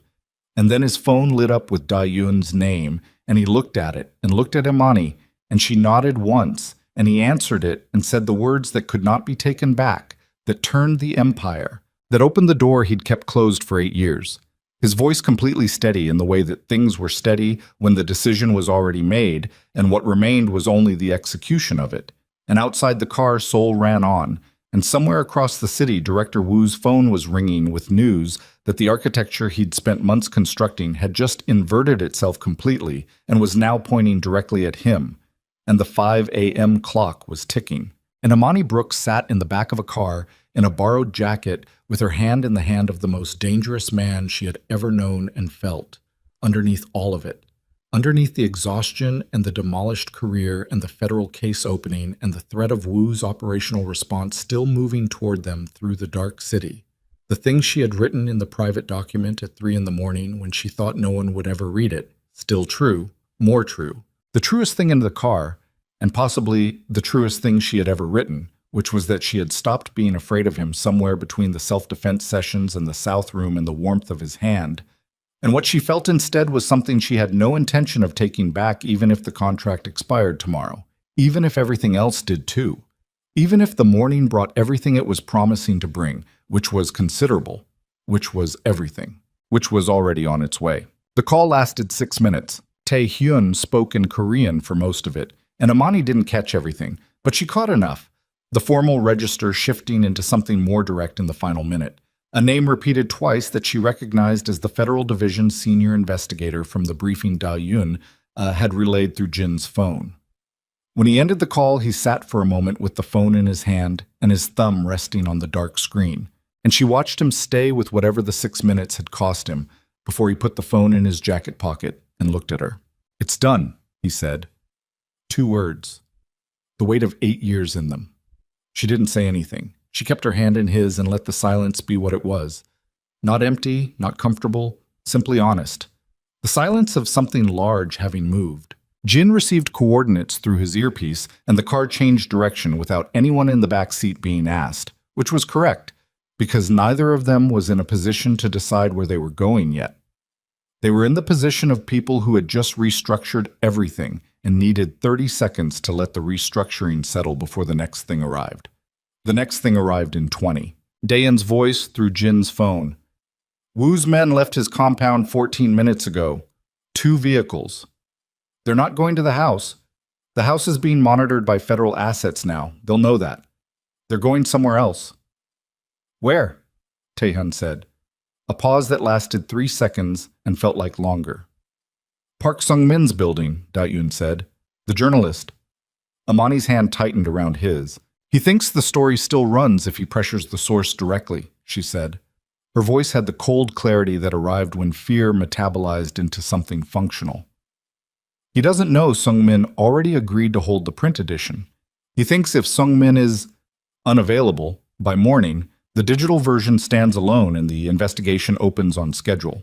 And if Sung-min can't provide a counterstatement because he's been removed from the situation, Taehyun was already talking to Jin before he'd finished the sentence. The car accelerated. They were 12 minutes from Sung-min's building. Wu's vehicles were 14 minutes out, probably less depending on route. Imani called Sung-min. He answered on the first ring, still awake, still in his office based on the ambient sound. Get out of your building, she said. Now. Don't go home. Go somewhere with people. She paused. I'll explain everything in the morning. Leave now. A silence. Then, how serious? Serious enough that I'm calling you at 3 in the morning to tell you to move. She heard his chair. She heard him stand. Okay, he said, and the line went quiet. She lowered the phone. Taehyun was looking at her. He's moving, she said. He nodded once. The car kept moving through the city. What happened in the next 2 hours was not clean. She had known it wouldn't be clean. He'd told her it wouldn't be clean, back in the garden. And she'd said she knew, and she had known it intellectually. The way you knew things before they arrived in the body. What she hadn't fully accounted for was what not clean actually looked like from inside it. Wu's men reached Sung-min's building and found it empty, which bought 11 minutes, during which they relayed back to Wu and Wu recalibrated. And the recalibration produced a decision that Da-eun intercepted through channels Imani didn't have the context to fully understand, but that resulted in 3 sharp Korean sentences from Da-eun through Jin's phone and Taehyun saying one word back and Jin taking a turn that felt like a decision. They stopped on a block in Mapo that Imani didn't know. A building that from the outside looked like a commercial office space, and from the inside, she got as far as the ground floor lobby, looked like the operational center she'd expected when she first moved into the house. Clean, lit, functional, staffed by 4 people at screens who looked up when they came in and looked back at their screens without comment. Dayan was already there on a screen, remote, her face in the top corner of the largest monitor. Wu is making a direct call to the federal division, Da-yoon said. He's offering his own cooperation agreement. He's going to try to get ahead of Junho's testimony by offering a broader package first. Can he? Imani said. Legally, yes. The federal division will take the better information offer. Da-eun paused. Whether his information is actually better than Junho's is a different question, but the division won't know that until they've heard both. Which means the first one to the table with the most complete package gets the cooperation agreement, Taehyun said. Yes. Imani looked at the screens. She looked at Taehyun. Something had clarified in her mind with the specific sharpness of a solution you'd been circling for hours, finally resolving. The Hune network documentation, she said. My version. The complete analytical mapping, not the stolen partial that Wu gave to the journalists, but the full 8-month research package. Every shell entity, every capital flow, every degree of separation between the originating source and the 14 foundations. She looked at Taehyun steadily. If I give that to the federal division directly, the complete version, with my academic authentication and the full methodology, It's more comprehensive than anything Wu can offer, because Wu only has the partial version his people pulled from the coat room. He doesn't have the last 3 weeks of analysis I've done inside your house. The room was very quiet. You'd be giving a federal organized crime division the complete financial map of Black Phoenix's philanthropic infrastructure, Taehyun said. His voice was level. Entirely level. Voluntarily. You already called them tonight and offered cooperation, she said. The map is part of cooperation. And my version, the academic version, fully authenticated, makes Wu's partial version look like what it is, a stolen fragment used to fabricate a narrative. She held his gaze. It also demonstrates that the documentation was mine, and the attribution was real, but the framing was fabricated, which kills his predicate, which protects Sung Min, which protects the foundations from being frozen as criminal evidence rather than processed as cooperative disclosure. He looked at her for a long time. If you do this, he said, your research becomes federal property. The dissertation is already in a newspaper under a criminal fraud framing, she said. I'd rather it be in a federal cooperation file under my own name and my own terms. She paused. And the foundations stay operational. He held her gaze. She held his. The children in the yellow raincoats, she said quietly. Not a manipulation, just the truth of it, placed where it belonged. Something moved through his face that was finished with being controlled about it. He looked at Da-eun on the screen. Get me the Federal Division Senior Investigator. The call to the Federal Division Senior Investigator, a woman named Director Lim, who answered her phone at 3:40 in the morning with the voice of someone who had not been sleeping, lasted 22 minutes. Amani spoke for 14 of them. She laid out the complete analytical framework, the 8-month timeline, the methodology, the authentication chain. She offered the full documentation package as voluntary cooperative disclosure under her own name, attached to Taehyun's cooperation agreement in advance of anything Wu could bring to the table. Director Lim asked 4 questions. All 4 were excellent. At the end of the call, she said, we'll need the full package by 5 a.m. and your in-person signature on a cooperation disclosure form by 9. You'll have both, Amani said. She lowered the phone. Her hand was shaking slightly. Not from fear, from the sustained expenditure of everything she had, the body registering what the mind had been too occupied to acknowledge for the last 4 hours. She pressed her palm flat on the desk until it stopped. Taehyun crossed the room to her. He didn't say anything. He put his hand over hers on the desk, the same way she had put her hand over his in the car. The gesture given back, the weight of it shared in both directions now. They stood like that for a moment. The screens ran. Daeun's face was in the corner of the monitor, and she was already compiling the documentation package with the efficiency of someone who had anticipated this outcome 40 minutes before it happened. Woo, Amani said. Director Lim's division will move on him this morning, Taehyun said. Once our cooperation package is filed, his offer becomes less valuable than the prosecution of him. He knows it. He'll know it when he finds out Lim took our call before his. He paused. He'll move against us before he accepts that. How much time? An hour. Maybe less. She nodded. She was tired in a way that had texture.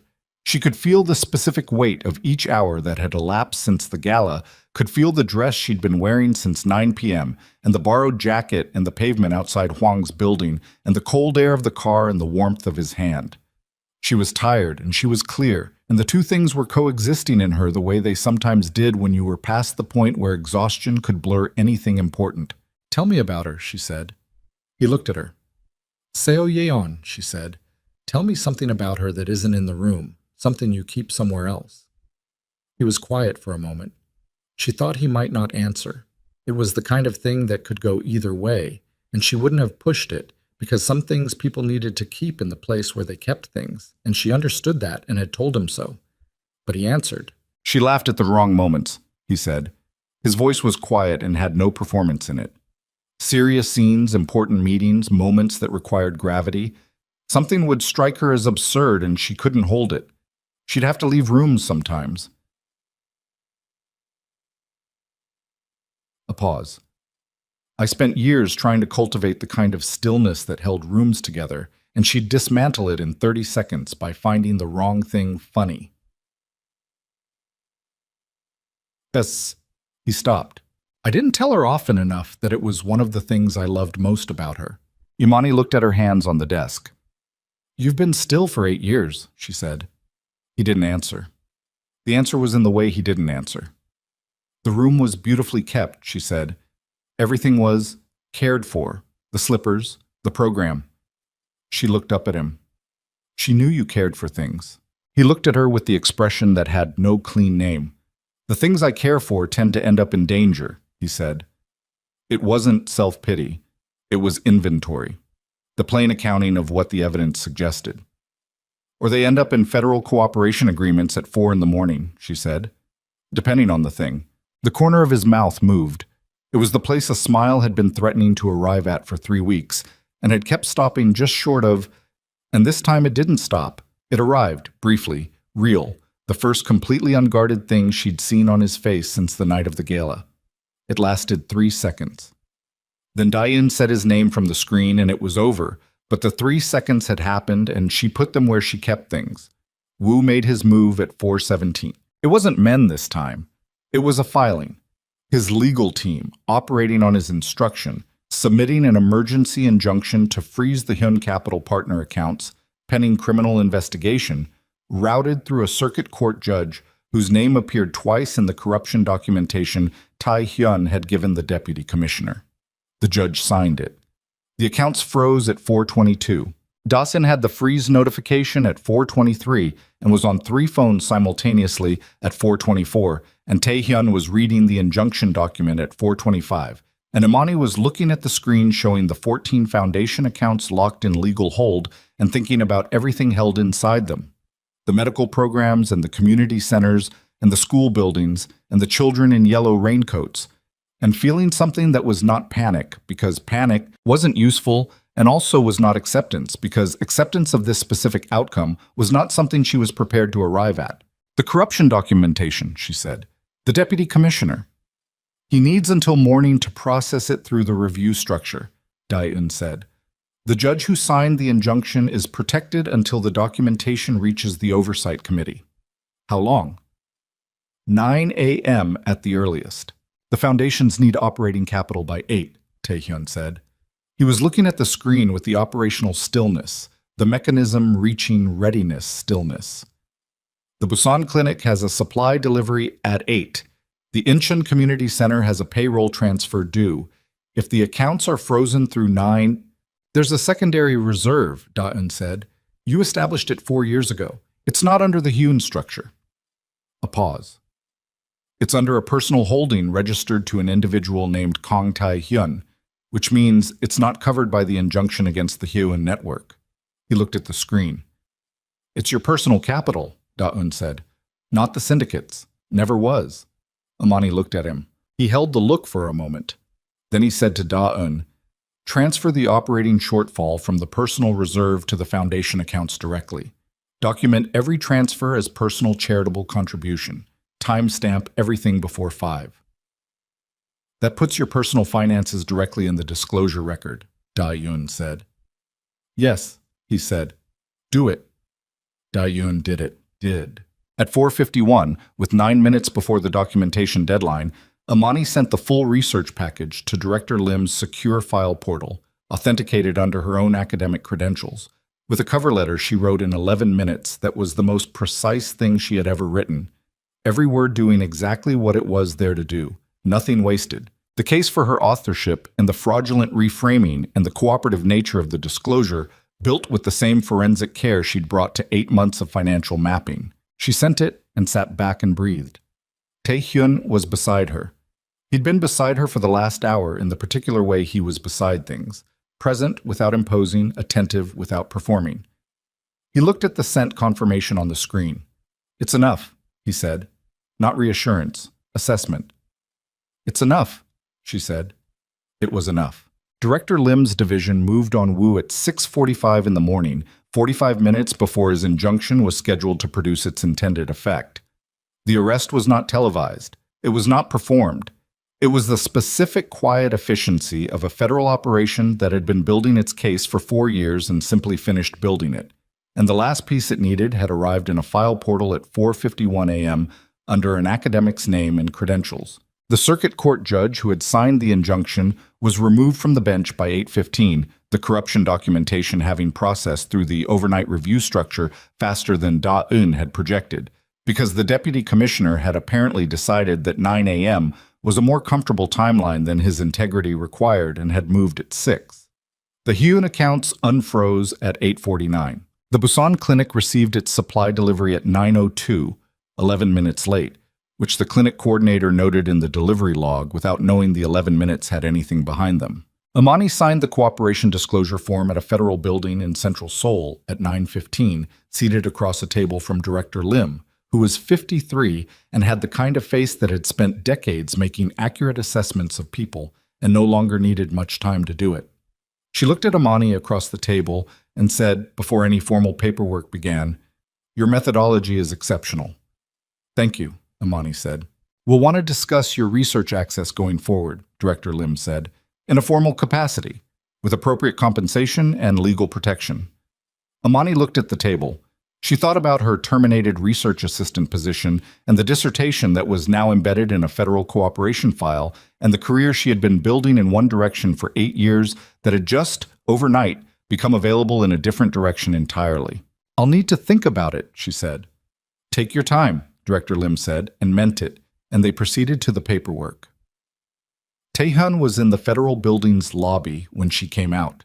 He was sitting in one of the chairs with his jacket on, and his hands loose in his lap, and he looked like a man who had been sitting there for a while and had decided that sitting there was exactly where he intended to be. He looked up when she came through the door. She sat down in the chair next to him. "Lee Jun-ho," she said. "Cooperation agreement confirmed. He'll testify against Woo's network in exchange for reduced charges and relocation." He paused. "He asked if I would... He wanted to know if I..." He stopped. "What did you tell him?" "That I'd think about it." He looked at his hands. "He was with me for 11 years. He sat across from me at a table in this organization every week for 11 years and smiled and delivered reports, and I trusted him, and he was building a parallel record the entire time." A pause. "I don't know what to do with 11 years." "You don't have to know today," she said. He looked at her. "Is that from personal experience?" "It's from watching you not know what to do with 8 and managing to build 14 children's foundations in the middle of not knowing." She held his gaze. "You figure it out. It's what you do." He looked at her for a long moment. The federal building lobby was moving around them. People arriving, departing, the ambient sound of institutions conducting their necessary business. And they were still in the middle of it the way they'd been still in the back of the car. The city moving around a specific stillness that the two of them were making together.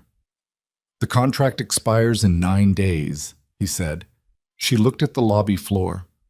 "I know. I've been thinking about the language of it," he said. "The specific clause structure, the exit provisions." And he reached into his jacket pocket. He produced the contract, her copy, the one she'd kept in the waterproof sleeve, which meant he'd gotten it from her laptop bag at some point in the night, and she would have been more alarmed about that under different circumstances. He tore it in half, cleanly, deliberately. The paper made a sound that was satisfying in the way that definitively ending things sometimes was. Then he held the two halves. "I'm not good at this," he said. His voice was quiet and had no architecture in it, no operational register, no professional distance, just the voice of a man saying a true thing in a lobby at 9:30 in the morning after the longest night of several years. "The contract was easy. Contracts have language. I know how to inhabit language." "I know," she said. "This doesn't have language." "No." He looked at the torn halves in his hands. "You told me not to fall in love with you," she said. "You said it as a condition." "Yes." "That was very optimistic of you," she said, "given everything." The corner of his mouth moved again, the place where the smile lived. "I read what you wrote," he said, "in the document." "I know. I've read it 3 times. She looked at him. And I want to say something to you that isn't in a contract and isn't a condition and isn't a warning." He met her eyes. "You walked into a room with 4 armed men to stand in front of a table with ballet slippers on it. You called a journalist at midnight and a prosecutor at 1 in the morning and a federal director at 3:40, And you did all of it in a dress you'd been wearing since 9 p.m. And my jacket. Sam. He paused. And at some point in the middle of all of that, you also wrote 3 pages in a private document about the warmth of my hand. She said nothing. Her chest was doing something inconvenient, and she let it. I have been still for 8 years, he said. I built the stillness because the alternative was everything falling apart, and I could not afford for everything to fall apart because the organizations I was dismantling didn't stop operating just because I was in pain. He stopped. You are the first thing in 8 years that has made me want the alternative. The lobby moved around them. Tai Hyun, she said. I'm not finished. She waited. Seo Yeon deserved better than I gave her, he said. I was too slow and too proud, and I believed I had more time than I did, and I've carried that every day for 8 years, and I will continue to carry it because it is mine to carry, and it is right that I do. His voice was even and direct, and had the specific gravity of something that had been sitting at the bottom of a person for a long time being brought to the surface and spoken with full weight. But I have also been using it, he said, using it to stay in the stillness, because the stillness was safe, and the stillness didn't require me to be someone who could lose someone again. He looked at her. You made that not viable. You did that gradually and then all at once, and I don't think you were particularly trying to. I wasn't trying at all, she said. It happened because you kept doing things I couldn't account for. Like what? Like taking your jacket off and putting it around my shoulders on a pavement at 2 a.m. without saying anything about it. She looked at him steadily. Like telling me you knew the document existed and hadn't read it. Like the way you stand in rooms. She stopped. Like the foundations. All of it. The entire shape of what you built. He looked at the torn contract in his hands. He set both halves down on the chair beside him. I don't know what the organization looks like from here, he said. The federal cooperation changes the structure. Some of it transitions to legitimate operations. Some of it dismantles. It will take time and the process is not going to be without cost. He paused. I'm going to be navigating that for a long time. I know. And you have a federal division offering you a formal research role in forensic financial analysis of criminal philanthropic networks, which is genuinely the most specific job description I have ever heard, but it is also exactly what your research has been about for the last 2 years. I haven't decided yet, she said. You've decided, he said. Not a challenge. The observation of someone who read people the way she read financial architecture, thoroughly, without missing what was actually there. She thought about it. She thought about Director Lim saying your methodology is exceptional, with the particular flatness of someone who rarely said things they didn't mean. She thought about 8 months of forensic mapping that had started as a dissertation chapter and ended as federal evidence. She thought about the career she'd been building and the direction it had been heading and the direction last night had revealed it could go instead. I've decided, she admitted. He nodded, a small, real nod. Then we are both, he said slowly, in the process of becoming something different from what we were when this started. Yes, she said, and neither of those things requires the other person to go away. She looked at him. The lobby light was morning light now, the 9:30 quality of it, and it did the same thing to him that the east-facing window had done to her room on the first morning in his house, made everything very clear. No, she said. Neither of those things requires that. He reached out and took her hand. Not the staged contact of the gala. Not the grip under the table of the Gangnam dinner. Not the warmth in the car of the earlier parts of the night. This was simply his hand and hers in the morning light of a federal building lobby with the torn contract on the chair beside him and everything they'd both been before last night, also partly on that chair, in a different way. She let herself feel it, the full weight of it, without the contract, without the condition he'd named, and she'd already broken before the ink dried. She let it arrive in her the way he'd taught her to let things arrive in the self-defense sessions. Not fighting the instinct, not trying to replace it, turning into it instead of away. It was very warm. Somewhere across the city, 14 foundations were operational and funded and serving the communities that had been built to hold them, and a clinic in Busan had received its supply delivery 11 minutes late without knowing why. And a dancer named Seo Yeon had photographs on a wall in a south room that would continue to be tended with care, and Director Wu was in federal custody. and Lee Jun-ho was somewhere making the calculation of what his testimony would cost and what it would return. And Park Sung-min was already writing a different story than the one he'd been given, one that would run in the morning edition and tell the shape of the night accurately and under the right names, and Amani's dissertation was going to become something larger and stranger and more specific than she had planned for it to be. And none of it was clean, and none of it was the version of any of their lives that had been in place before a charity gala in March, before a stranger's hand in front of 500 witnesses, before a signed contract and a torn one, and a private document and 3 pages about the warmth of a hand. She tightened her fingers around his. He tightened his around hers. Outside, Seoul kept going, relentless, lit, entirely itself. The city that did not have an off switch, that had been running at various intensities through everything this night had contained and would continue running through everything that came after, indifferent and enormous and indispensable, the way cities were, the way the world was, requiring you to move through it at whatever cost and find, somewhere inside the moving, the thing worth holding on to. She had found it. She was holding it. That was enough. That was, it turned out, exactly enough.